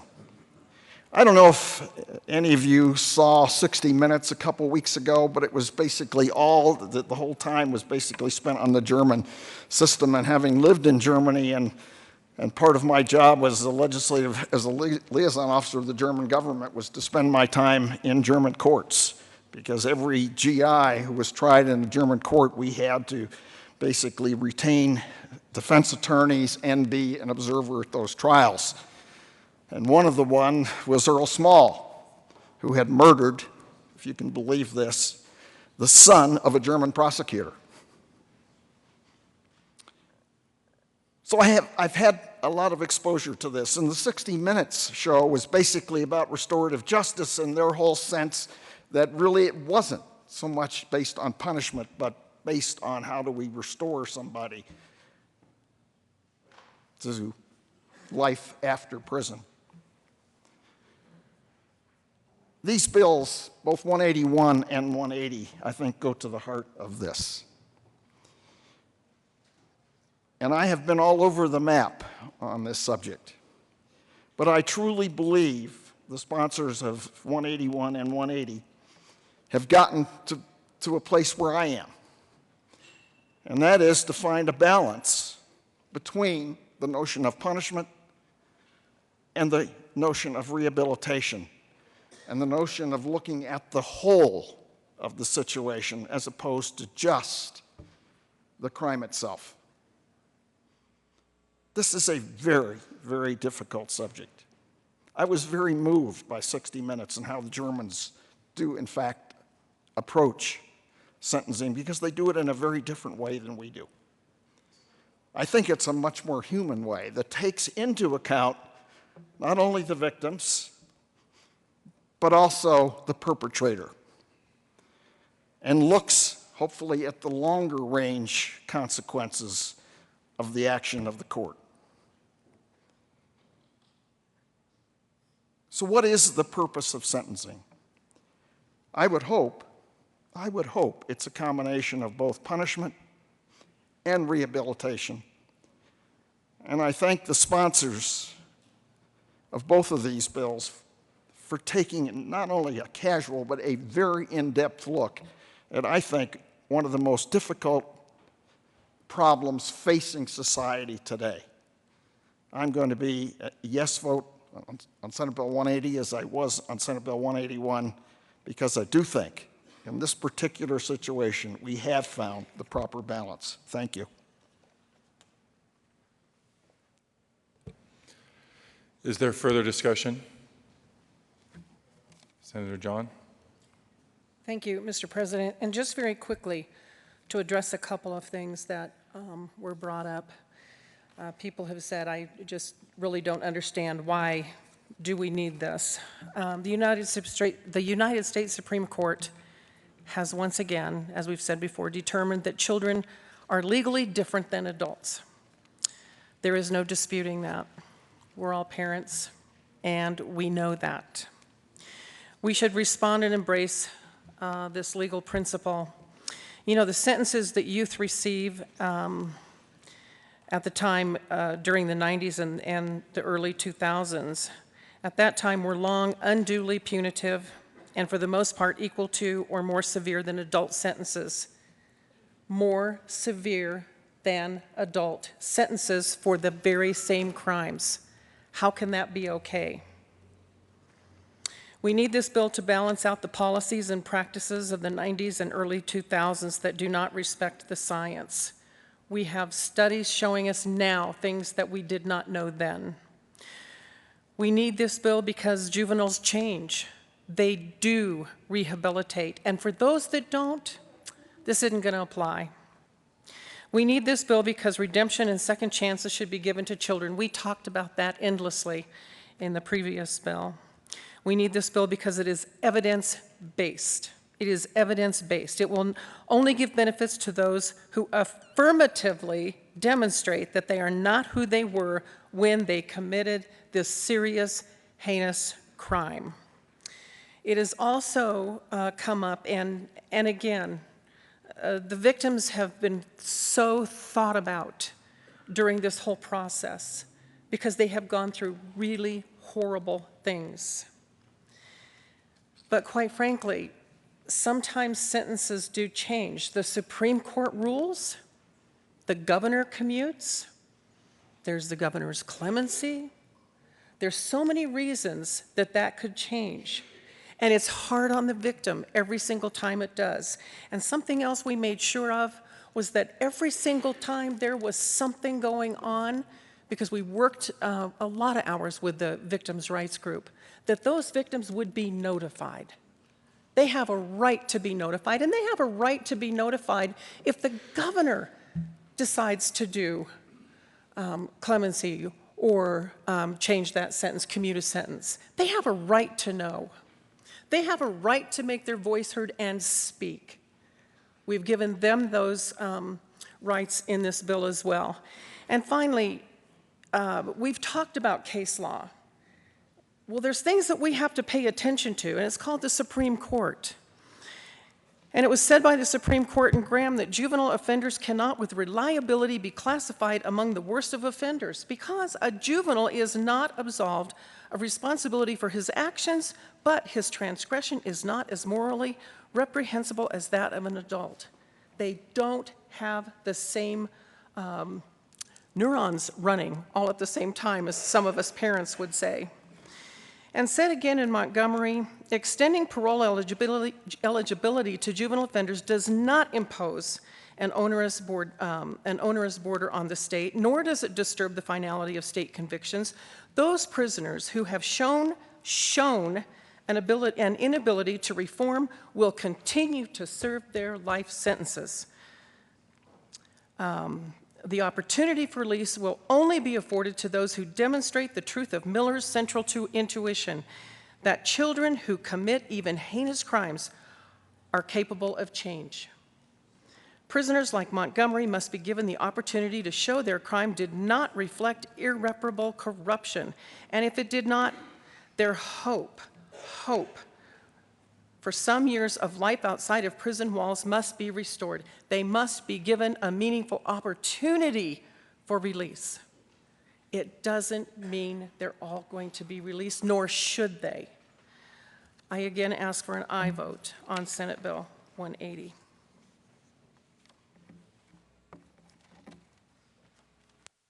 Senator Woods. Thank you. Colleagues, I ask that you will seek justice, but today that you will also love mercy. We ask for an aye vote.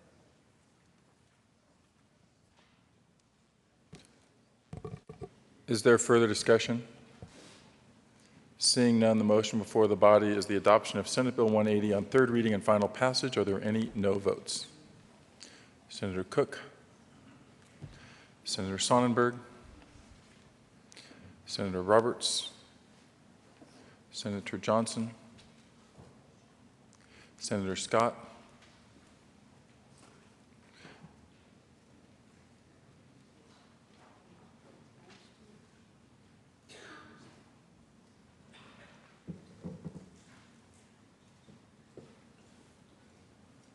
with 30 ayes, 5 noes, 0 absent, 0 excused, Senate Bill 180 is adopted.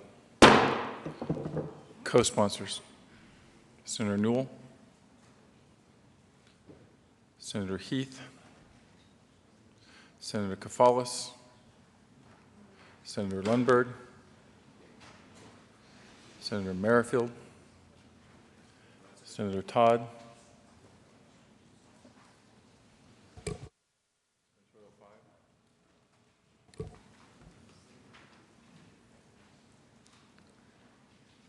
colleagues, we're going to take a brief recess to stretch your legs, etc.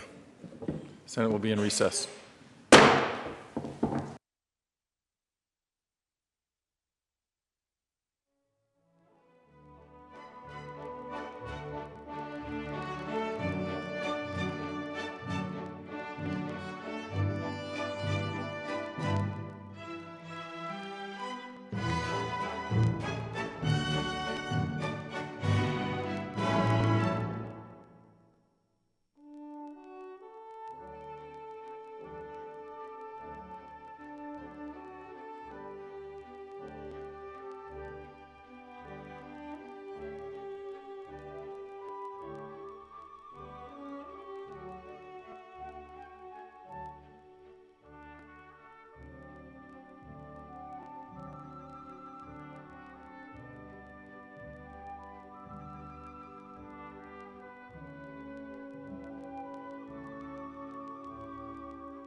The Senate will come back to order.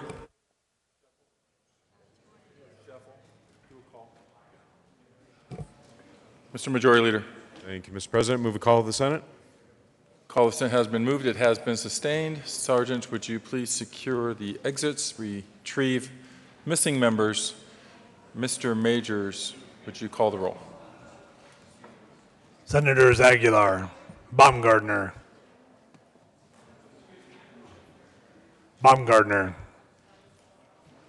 Carroll, Cook, Crowder, Donovan, Garcia, Grantham, Guzman, Heath, Hill, Hodge, Holbert, Johnston, Jones, Kefales, Kerr, Lambert, Lundberg, Marble, Martinez-Humenic, Merrifield,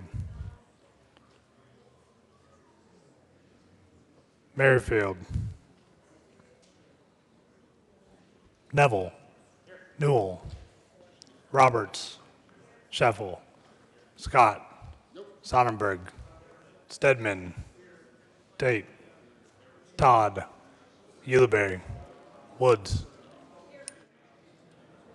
Baumgardner, Merrifield. Mr. President.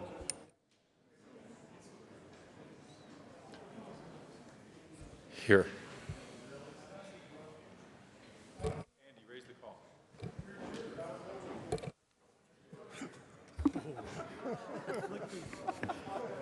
Senator Kerr.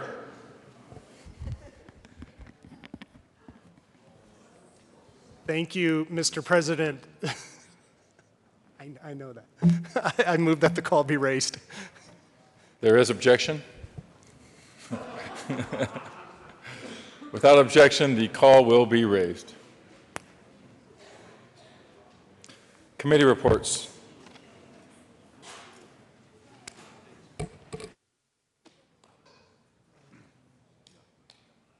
May 3rd, 2016, Committee on Appropriations, after consideration of the Mayor's Committee recommends the following Senate Bill 204 be amended as follows and also amended for the Committee of the Whole favorable recommendation.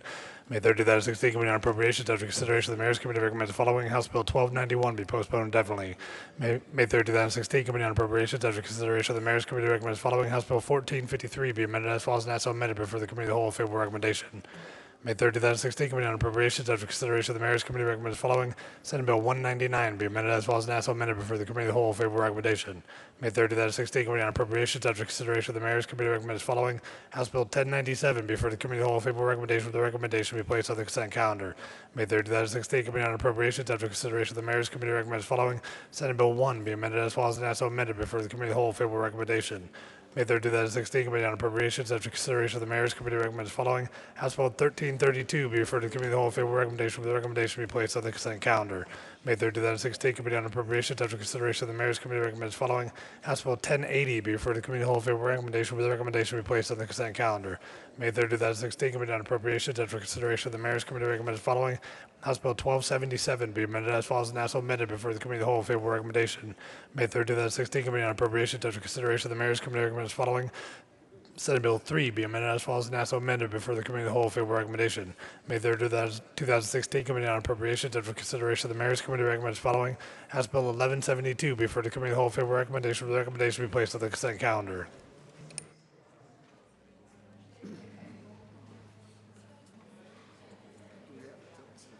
Message from the House.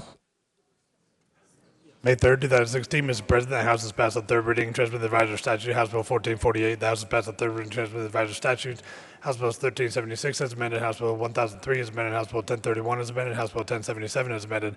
The House has passed on third reading and returns herewith Senate Bills 156, 140, and 173.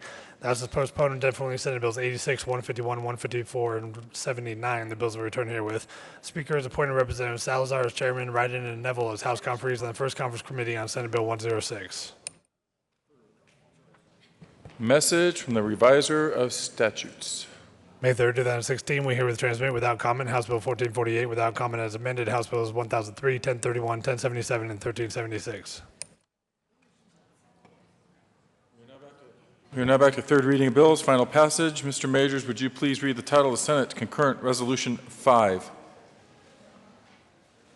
Senate Concurrent Resolution 5 by Senator Martinez, Manek, and Todd, and Representatives Pearl and Corrigan, submitting to the registered electors of the state of Colorado an amendment to the Colorado Constitution concerning county surveyors in connection with repealing the requirement that each county in the state elect a county surveyor and allowing each county to determine whether a surveyor should be elected or appointed and to establish the term and any compensation to be provided to a surveyor. Mr. Majority Leader. Thank you, Mr. President. I move the Senate lay over Senate Concurrent Resolution 5 to May 4th.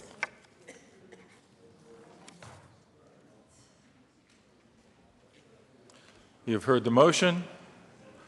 All those in favor say aye. Those opposed, no. The ayes have it. Senate Concurrent Resolution 5 will lay over until May 4th. Mr. Majors, would you please read the title of Senate Bill 19? Senate Bill 19 by Senator Cook and Representative St. Foot concerning the requirement that court-ordered mental condition examinations be recorded and in connection therewith making an appropriation. Senator Cook. Thank you, Mr. President. I move Senate Bill 19 on third reading and final passage and ask for an aye vote. Is there further discussion? Senator Aguilar. Thank you, Mr. Chair. Members, I was informed yesterday that actually all of the concerns by the psychiatrist had been addressed, as well as the defense bar. And so I actually will be a yes vote on Senate Bill 19 today. Thank you. Is there further discussion? Seeing none, the motion before the body is the adoption of Senate Bill 19 on third reading and final passage. Are there any no votes? Senator Carroll, Minority Leader Guzman, Senator Heath,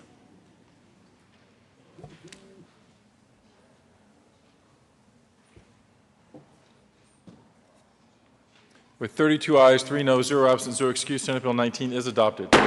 Co-sponsors. Senator Baumgardner, Senator Roberts, Senator Woods,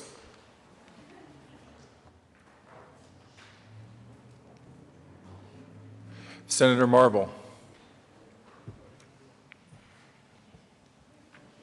Senator Martinez-Humenick,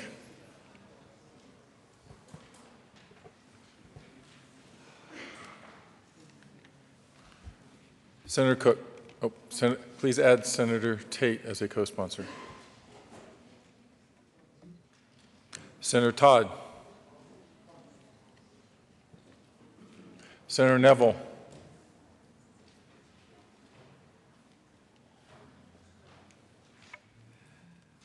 Senator Cook. Thank you, Mr. President. I request I be removed as a co-sponsor on Senate Bill 181. Senator Cook will be removed as a co-sponsor from Senate Bill 181. Senator Donovan.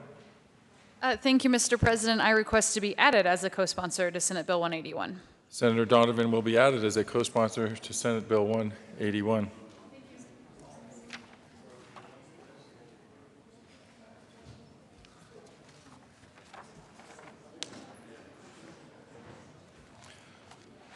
Special orders, second reading of bills. Okay. What do we need? Oh, that's right. I'm sorry. Actually, Mr. Majors, would you please read the title of Senate Bill 187? Senate Bill 187 by Senator Hill and Representative Williams is concerning measures affecting the operation of charter schools. We are continuing with the third reading of bills, final passage calendar for 2 bills that were laid over to the end of that calendar. Senator Hill. Thank you, Mr. President. I move Senate Bill 187 on third reading and ask for your support. I want to say I appreciate all of the help for my colleagues on the other side of the aisle on this one. I know we pared it back a little bit yesterday, came to I think a good balance that frees up resources to spend more time and energy in the classroom rather than administrative work, and ask for your support. Is there further discussion? Senator Kerr. Thank you, Mr. President. I ask for a no vote on Senate Bill 187. We heard a little bit earlier on some other issues dealing with education, some tough issues that back and forth, there's opposition on, and we heard how large groups of stakeholders, opponents came together, worked together, and came to agreement on some pretty tough issues. While I agree that there are some things in Senate Bill 187 I agree with, and I could vote for, the overall package, the overall discussion was not the same on this bill, and another one that will be coming up was not the same and did not come to the same conclusion that we had a widespread agreement. There is still disagreement over some key points. Specifically, if you look at the original Section 5 about auditing a charter network rather than each individual school within that network. That concerns me. I've heard that there's concern from, quite frankly, folks who support charter schools, people who oppose charter schools, and people like me who both support and oppose certain aspects of charter schools in the middle. And in case, I think one of the biggest difficulties here is that we're talking about a network of charter schools. And as of right now in Colorado, I cannot find any evidence that there is a charter network that operates in more than one district, but there could be. There could be, and I think that this particular provision of the bill makes it any auditing of the financial aspects of that charter network or any of those particular schools would be less transparent. It would be less obvious to taxpayers where their tax money is going. And I have an example. Some information came out, a study came out around a charter network that operates within the Denver Public Schools. And one of the highlights that they brought out in this study is that $20 to $50 million were paid to a for-profit entity owned by 2 directors of this charter school network. So over a 10-year period ending last spring, this charter network had a management agreement with a for-profit corporation, Science and Technology Management Corporation, STMC, to provide all employees and personnel-related services to this charter network and its individual schools. STMC was owned by 2 of the charter network's founding directors and was paid at least $20 million in 2013 and 2014 alone. The analysis suggests that this charter network may have paid STMC more than $50 million from 2011 through 2015. Now, some of the concerning pieces here and what directly impact, I think, this section of the bill that's left, Section 5 of the bill that's left, is in some of the footnotes here. According to the audit, its personnel expenses cost $10 million per year in 2013 and 14. So for the fiscal years from 2011 through 2014, this cost may have been as high as or probably higher than $40 million, since at least 2 schools' audits were not provided in 2014. That's the key there. At least 2 schools' audits were not provided.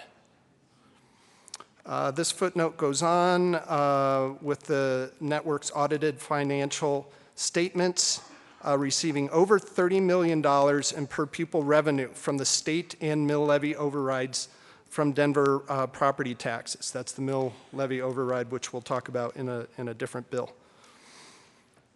This charter network, of that just over $30 million, this network paid over $20 million, so right about 2/3 of it to STMC in those same years. These are the only years for which this network has provided audited financial statements. So I know that Senate Bill 187 has been touted as the compromise bill, that the one that even if you're not willing to vote for some of the other issues that are in another bill, but that this is the one, and after the amendments yesterday were run, that really made this one okay to vote for. From looking at that study, from looking at those numbers, this voting for 187 moves us in the direction of less financial oversight, less financial transparency, fewer audits of a network of schools, and I find that especially concerning if these networks start operating in multiple districts with multiple mill levy amounts. With that, I ask for your no vote on Senate Bill 187.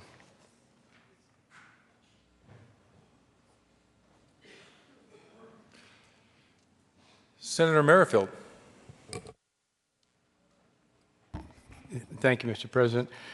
I won't reiterate the good points made by my colleague who just spoke, but I just want to make sure that you're aware that this particular bill, 187, is not a compromise bill and has not been accepted by the districts, by the teachers, nor by executives, school executives.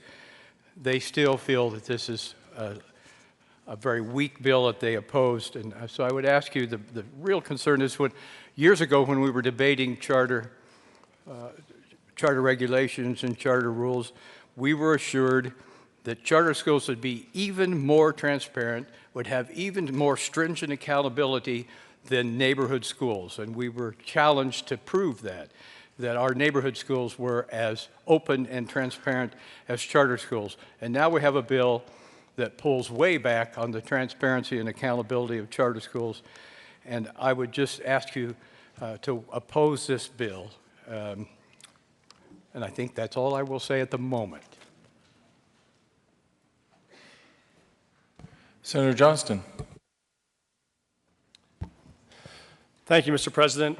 I know this has been a busy and heavy morning, and so I think that it's important that you know exactly what it is that you are voting on in this bill, and if you are voting no, exactly what it is that you are voting against. There are 4 things left in this bill. One of them is that you reduce charter's automatic waivers for student contact hours. So if you want to reduce the amount of waivers they get automatically, this bill does that. The second is you allow high-performing charters to present a unified improvement plan every 2 years instead of every 1 year. The same bill you will certainly vote yes for district companions when it comes over next week. Item number 3 is you will allow districts to raise the question of whether or not, or allow charters to raise the question whether or not a district meets the criteria this state has agreed on to retain exclusive chartering authority.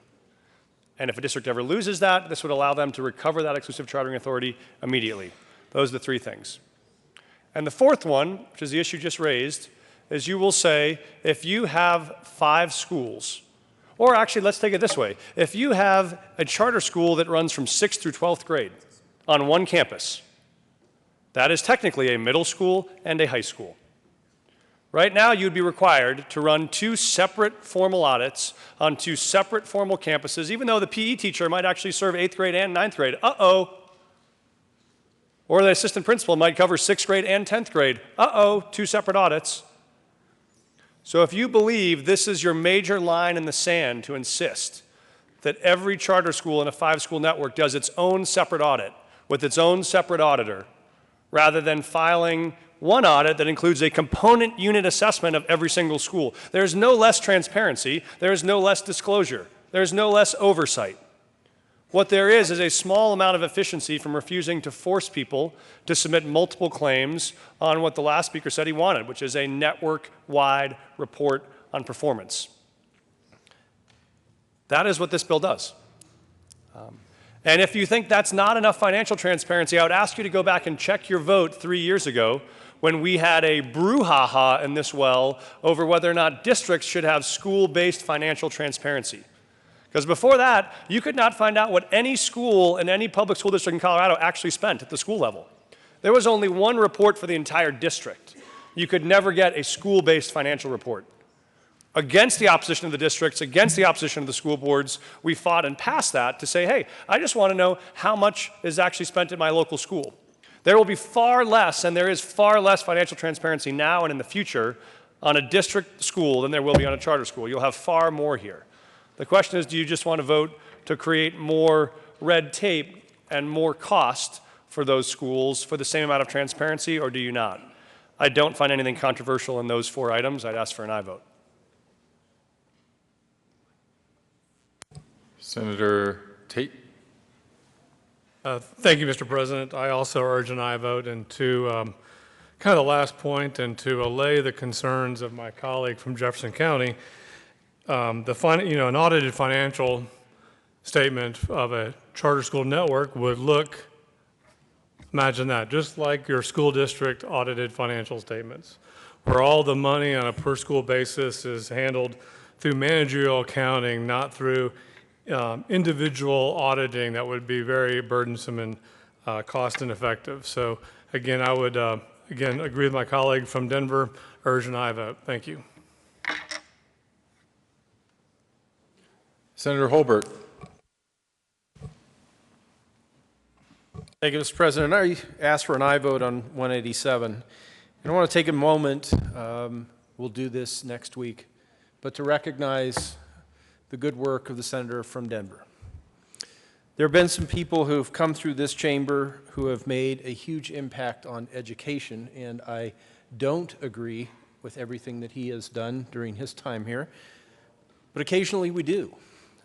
We had a bill just earlier today where we agreed. The names Groff and Carroll Terrence also come to mind. In the years when I worked out on that side of the glass, came to understand that 2 gentlemen from Denver were willing to push for change in their communities, and that was rare. I think once the good senator is a former member, I'll mention his name in that group. But there's another here that I want to mention, and that's a representative who came in the 2010 class with me. We recognized, I guess, some level of talent in each other and made a bit of a wager that, one would make a chair of a committee or be in leadership or advance over to the other chamber. And she became the chair of House Business, and I made it to the other chamber, so I guess we're about even. But I respect and I appreciate Representative Angela Williams putting her name on this bill, because I think she is breaking ground to be the next Terrence Carroll or Peter Groff or the good senator from Denver. Not the same issues, not the same votes, not the same arguments, but to look around in the district that she represents and the community that she represents and serves and say that kids there need choice. Kids there deserve better. And that's what Representative Williams has done.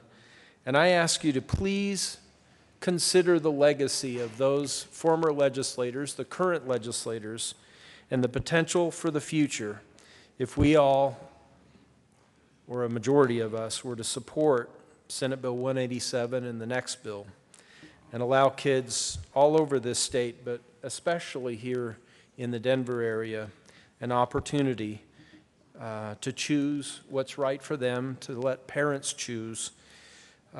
Let's stand up for charters and vote yes on 187 and the next bill too. Thank you. Is there further discussion? Senator Merrifield. Thank you, Mr. President. I just wanted to respond to a couple of things that the senator from Denver had spoken of. I think there's over 220 charter schools, and the number that have schools that combine elementary with middle or middle with high school is very minuscule. So the example of redundant audits would affect very, very few charters. And on accountability, here's a concern. Charter school boards are appointed, and very few of us know who they are. Very few of their constituents who live within the district that serves their school know who they are. So whether they're being accountable is a big question. However, district boards are elected, and we know who they are, and we know what they stand for, and we can hold them accountable. So there's a very different equation here in accountability when it comes to what a charter is accountable for, what we can hold them accountable for, and what our district schools are accountable for, and what their boards can be held accountable for. I would respectfully ask that you oppose this bill. Is there further discussion? Seeing none, the motion before the body is the adoption of Senate Bill 187 on third reading and final passage. Are there any no votes? Senator Merrifield? Senator Kerr? Minority Leader Guzman? Senator Heath? Senator Carroll? Senator Stedman? Senator Todd? Senator Garcia? Senator Ulibarri? Senator Jones? With 25 ayes, 10 noes, 0 absent, 0 excused, Senate Bill 187 is adopted. Co-sponsors, Senator Holbert,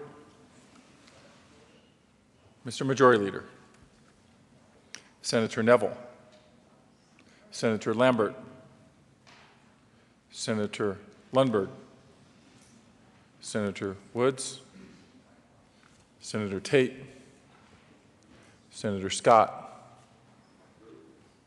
Senator Cook, Senator Roberts,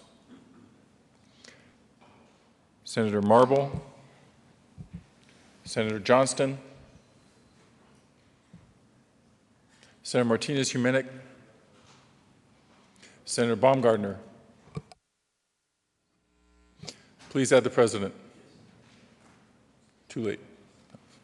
Senator Grantham.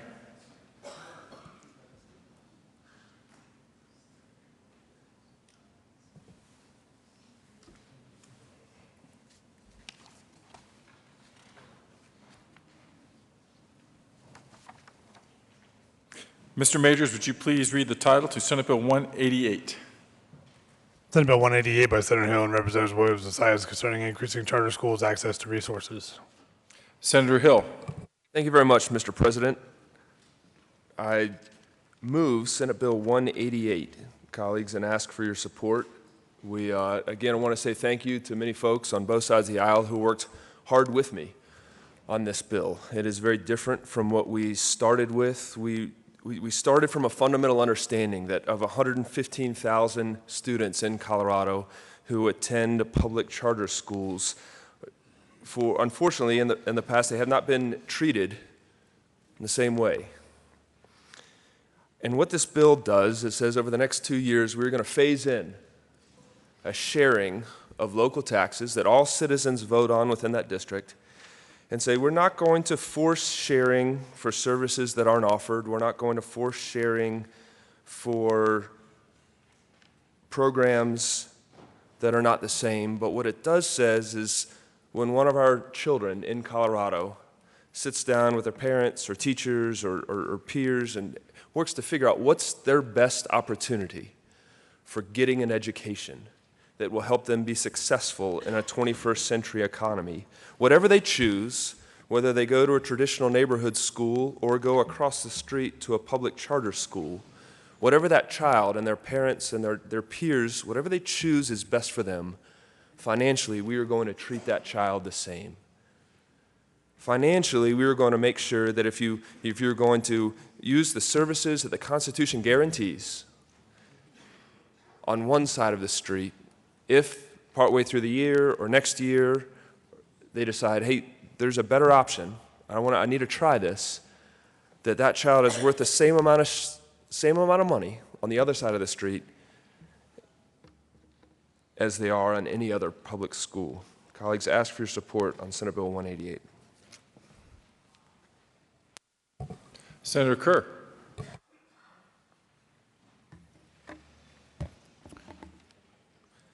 Thank you, Mr. President.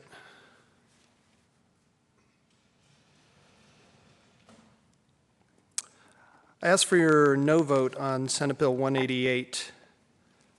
We hear a lot about in education issues about thorough and uniform and treating all kids the same.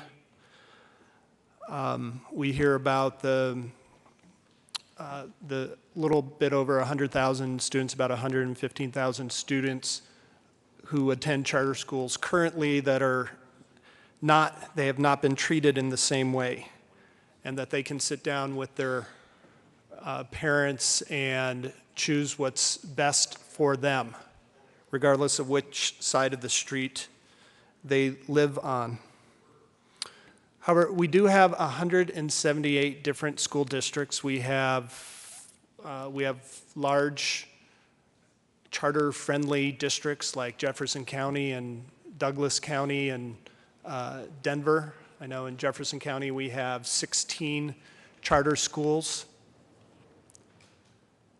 Then we have districts like Strasburg and Moffett and Clear Creek that have one much smaller rural schools districts, and they have one charter school. The needs of the citizens in Jeffco and the citizens in Denver and the citizens in Douglas County and those districts is the needs of the students, the needs of the parents are very different than the needs in those other smaller rural districts. This bill makes a one-size-fits-all. Each one of those districts has particular needs. For example, they might, we heard about Cheyenne Mountain. That district has a charter school that is physically located right on the edge. In fact, I believe the description was right across the street from the geographic boundary of the district. And the majority of students who go to that Cheyenne Mountain charter school actually are not residents of the Cheyenne Mountain district. So they came in, they were opposed to this bill because of their unique circumstance. And then yesterday, an amendment was run to fix that unique circumstance in that one district. Well, we could run 177 amendments to fix the unique circumstance in each district across the state, or we could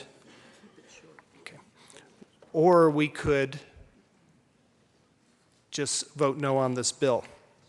And so when we talk about thorough and uniform and fairness and a child sitting down with their parents to decide whether, which school and choose a school that works for them, there are children who can sit down and choose to go to a particular charter school that I mentioned yesterday. And when they try to enroll at this school, if this child has special needs, the parent handbook says when a child with special needs is considered enrolling in this academy, the family will be informed of the services provided by the school and the current staffing levels. If a child has special needs that this academy staff cannot adequately address, the school will work with the school district staffing specialists to find a nearby school which provides the required services. This will happen prior to enrollment or during the staffing process for new referrals.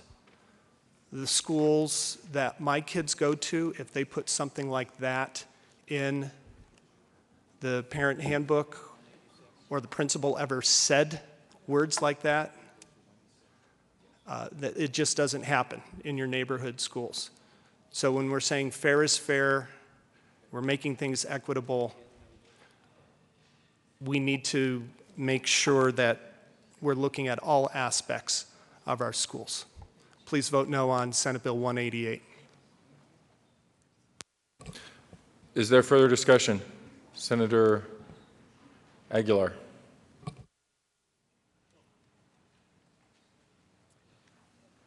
Thank you, Mr. President. And I find myself in the unusual position of rising in support of this bill. I have funny story I want to tell you. The first year I was in the legislature, I had not been involved for very long in politics, and actually Senator Spence was running a bill to allow charter schools the ability to access vacant public school buildings.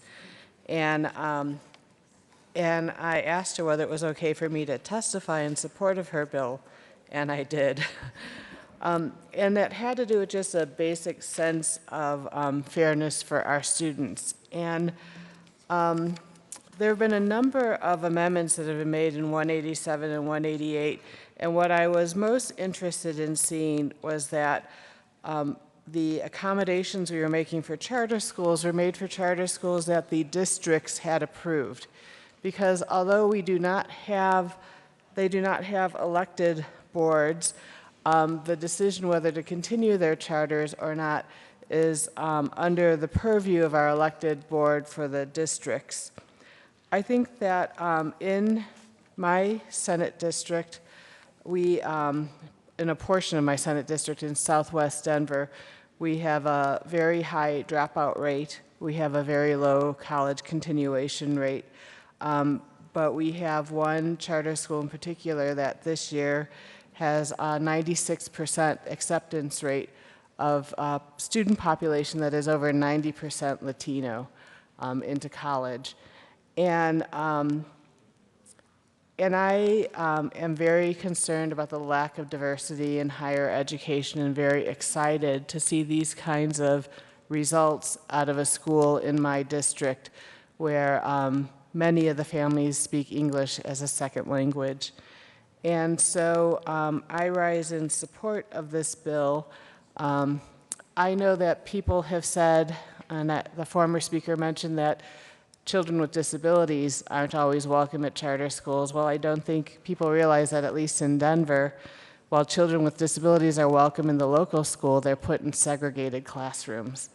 And so I'm not certain that's better for them either.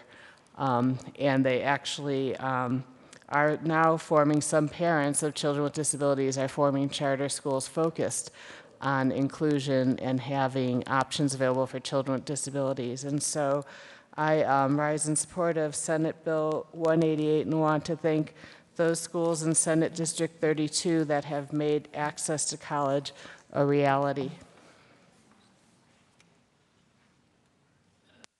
Senator Neville. Thank you, Mr. President. Colleagues, to the basis of the bill, this is about equity when it comes to resources and the opportunity for resources for all public school children. That's what this bill is about. I listened as patiently as I could yesterday regarding the senator from Lakewood's comments regarding Golden View Classic Academy. And I want to bring up just some comments today. I want to read you basically their vision statement and their mission, because it seemed like this charter school was being somehow demonized for being different. That's the whole basis of all charter schools. Charter schools have an opportunity to be unique in their own way. And I can tell you, we looked for years as a resident of Jefferson County and having children that attended Jefferson County Public Schools, we looked for years for certain opportunities where we didn't see them. And we saw the good people in Denver actually addressing those opportunities with over 40 some odd charter schools, whatever it was. It's a lot more now. We saw Jefferson County sitting on status quo and not moving forward. Fortunately, that changed, and some things moved and changed. And one of the areas that changed was the formulation of Golden View Golden View Classical Academy. Let me just read you the vision statement, because this may not fit every individual student. But if it does, and it fits the parents, those parents should have the opportunity and the equity of funding to be able to use those resources. That's what this bill is about. But the threat, somehow that this is a threat. Golden View Classical Academy was established to develop within its students the intellectual and personal habits and skills upon which responsible, independent, and productive lives are built, in the firm belief that such lives are the basis of a free and just society. Continues their mission statement. This is achieved by always working to train the minds and improve the hearts of young people through a classical, content-rich education in the liberal arts and sciences, with instruction in the principles of moral character and civic virtue in an orderly and disciplined environment. Colleagues, this isn't a threat to anyone. This is an opportunity for those who are seeking it. I urge an aye vote on 188.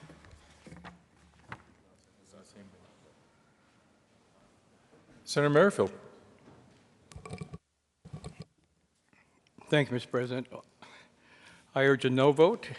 There's been some discussion about diversity and Denver Public Schools, and I just want to point out this bill will not change anything, any policy that Denver Public Schools hasn't already taken upon themselves. But I want to talk about diversity and waivers and a level playing field, because it seemed that wasn't really getting across yesterday. So I reached out to the districts within my Senate district and neighboring to find out just what the truth is in those districts. So the truth is, in Colorado, the statewide average for special education is 11% of the students. In Fountain-Fort Carson District, that's 16% of the students. In the Harrison District, it's 20% of the students. In D11, it's 10% of the students.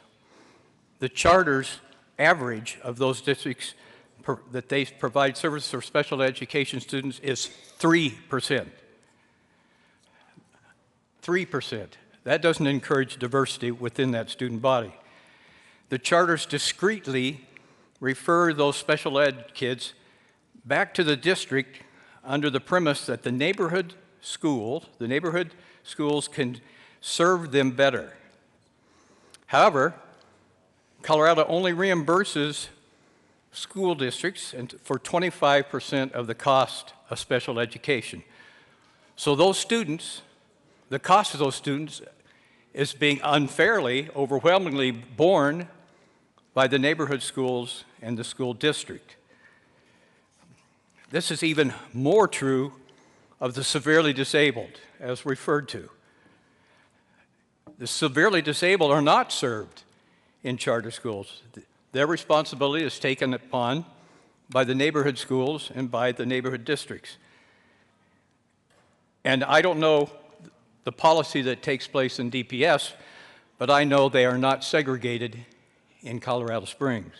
And I know that those neighborhood schools are accepting them. And I know that neighborhood schools are not wavered out of their responsibility to accept and educate every child, regardless of whether they're an English language learner, no waiver, whether they're special ed, no waiver, whether they have special needs, no waiver, whether they're low income, whether they have any particular unusual need, regardless of their sex, religion, sexual orientation, they are accepted and they are educated to the very best of those schools' capacity. They are not wavered out. There's no waiver for responsibility. The school districts, the local neighborhood school takes upon that responsibility. This bill removes responsibility. It makes an unlevel playing field extremely slanted. I would hope that you would oppose it.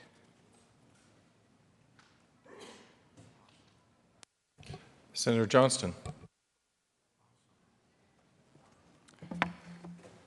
Thank you, Mr. President. This bill, I think, only raises one question, and it's actually a simple question. You may find it an uncomfortable question, but it's a simple one. And you know, I say to high school groups sometimes when they come, the interesting thing about this job is that as a legislator, you actually serve both a legislative function and a judicial function, right? On your own 5 bills that you bring, you're a legislator. On the other 650 bills that someone else brings, you're a judge. You hear the facts and the arguments on both sides, and you try to make a decision. And so that's what you're being asked here. And I'll give you one piece of data and one example, and you can tell me what you think the right decision is with your own vote. The piece of data is the Colorado Constitution, which is pretty clear on this. It's Article 2, Section 9. It simply says the General Assembly shall provide for the establishment and maintenance of a thorough and uniform system of free public schools throughout the state. That's what the Constitution says. So here's the question. If your district school board, your publicly elected local district school board, sees that there is demand, that there's a growing population in a certain community, and they decide to open 2 more schools, 2 more district public schools. Let's just keep this simple. They're going to open 2 more district public middle schools. The school board considers the applications. The school board votes to open them. The school board allocates funds to them. They're both middle schools. Both have an arts program. And then the school board puts before the voters of that district a mill levy to say, we would like your support to fund middle school art programming. And you, as a voter of that district, go and vote for the mill levy. It gets passed. You happily pay your taxes each year to fund that mill levy, and that has been decided. And then suppose that that publicly elected school board decides of those 2 new schools they've created, they will use that mill levy art funding to fund 1 middle school and not to fund the second. Both district schools, both middle schools, both provide art programs, both voted by the school board to be opened, both continued to be maintained by the school board. The simple question is, if you were the judge and you read that line that said, provide for the establishment and maintenance of a thorough and uniform system of public education, would you find that that system meets that standard? Or a more direct question I asked the superintendents who came and testified, maybe you're not a judge. Suppose you're just a member of a school board. Would you, as a member of a school board, vote to back that policy? To fund 1 middle school and not the one next door, both public? Well, that question is before you right now in 188, which is, would you, as a legislator, vote to back that policy? Because right now, the fact that 3 school districts or 7 school districts in the state do it is not the question. The question is, if 171 do not, are you going to vote to back the policy that says a publicly elected school board may, with publicly supported mill levies created by this legislature, decide to give public taxpayer dollars to 1 school and not to another that both serve the same function? If you would say no to that, then I think you should say yes to Senate Bill 188. Unless your argument is, well, your facts are different, Mike, because these are not 2 district schools. This is a district school and a charter school. Well, then your argument is different. Then your argument is that charter schools are fundamentally not public schools. And nothing in our state statute says that. And so if you want to have that argument is for a different day. The current statute says that charter schools are public schools just like district schools, which means the funding formula ought to run the same. And that's the hard part about being a judge, is I'm sure there are a lot of us for whom this was not the most important issue this session. You probably weren't delighted to cast this vote. I might agree with you that this isn't the single most important issue in education right now. It might not be the right session for it. But you know what? You don't get that luxury in this body. You only get the luxury to vote on the merits of the question presented in front of you. The question presented in front of you is 2 public schools voted to be opened by a public body, voted to be supported by them. Do you think they have the right to discriminatorily fund one against the other? I can't see a reason to vote for that discrimination, so I'll vote yes on 188. Senator Jones. Thank you, Mr. President. Well, thorough and uniform. Discrimination.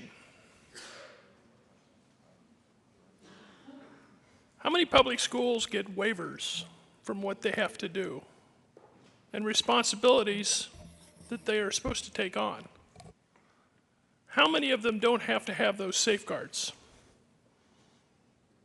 Waiver after waiver after waiver. At some point, it is not uniform anymore. The argument is being made that it's not fair because these are equal things and that they should get an equal amount of money. They aren't equal things. These waivers make them uneven. They don't, in my opinion, fit uniform very well. A few maybe, but they're over and over and over and over again. That's discrimination there, if you're going to use that term. For me, I think all children should have the safeguards regardless of school. And you can't keep waiving them and having the more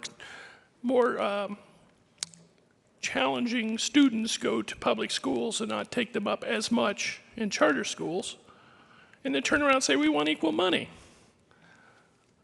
If somebody brings an amendment that says all the safeguards are the same, I'm happy to vote for equal funding. Until then, let's bring up both sides of this story. That there's uneven funding, and some schools don't have to apply, don't have to conform to a lot of rules that are safeguards for the children.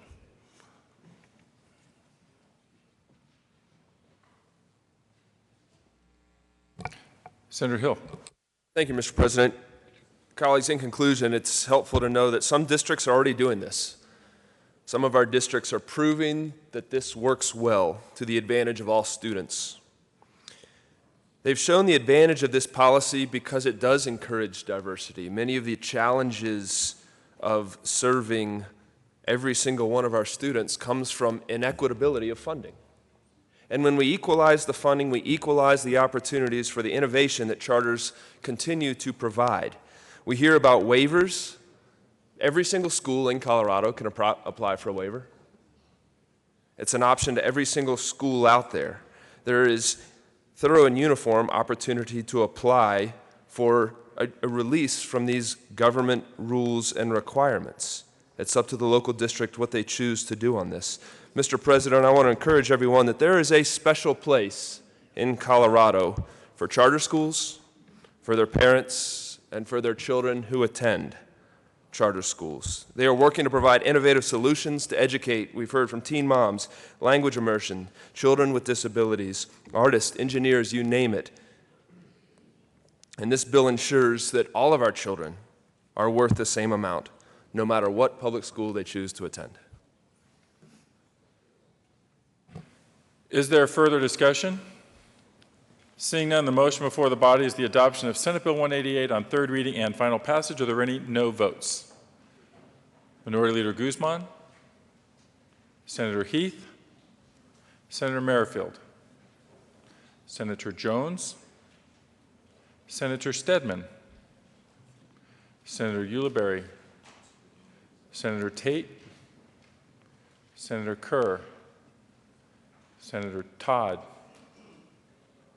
Senator Carroll, Senator Kafalis, Senator Garcia, Senator Newell,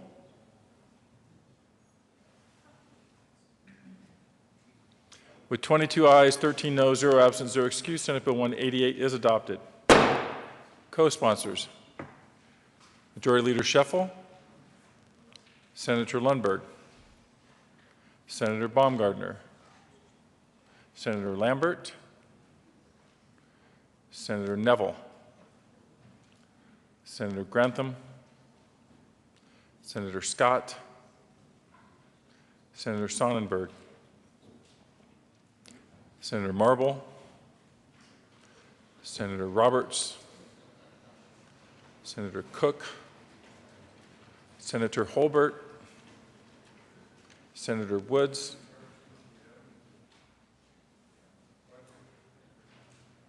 please add the President. Please add Senator Johnston.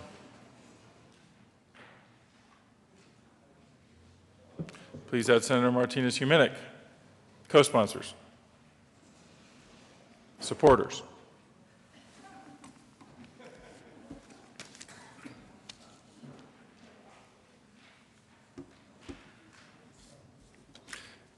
Mr. Majority Leader. Thank you, Mr. President. Having voted on the prevailing side of Senate Bill 181, from page 1, third reading calendar, second bill from the top, having voted on the prevailing side of Senate Bill 181, I move for its reconsideration.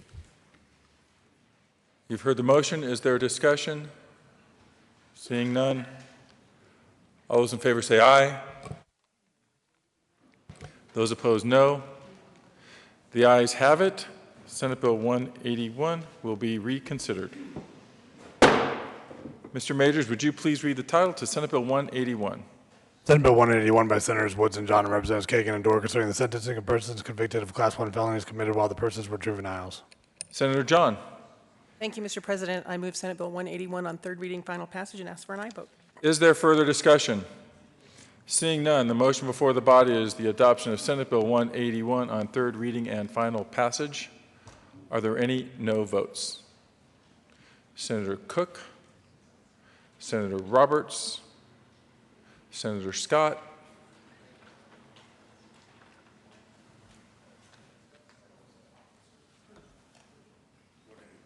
with 32 ayes, 3 noes, 0 absent, 0 excused, Senate Bill 181 is adopted. Co-sponsors.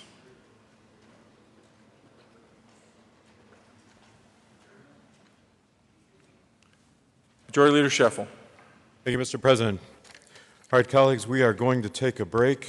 I'm going to do a motion to recess here in a moment, but just wanted to tell you, you'll head to your committees upon adjournment, Senate Business, Labor, and Technology, and then State Veterans Military Affairs. The only change is in State Affairs. The last bill on the calendar, House Bill 1451, will be heard first. Otherwise, it'll be consistent with your calendar. And then the game plan is to recess, come back this afternoon around 4 or upon the conclusion of the afternoon committees. With that, Mr. President, I move the Senate recess to 4 p.m. this afternoon. You've heard the motion. All those in favor say aye. Those opposed, no. The ayes have it. The Senate will recess until 4 p.m.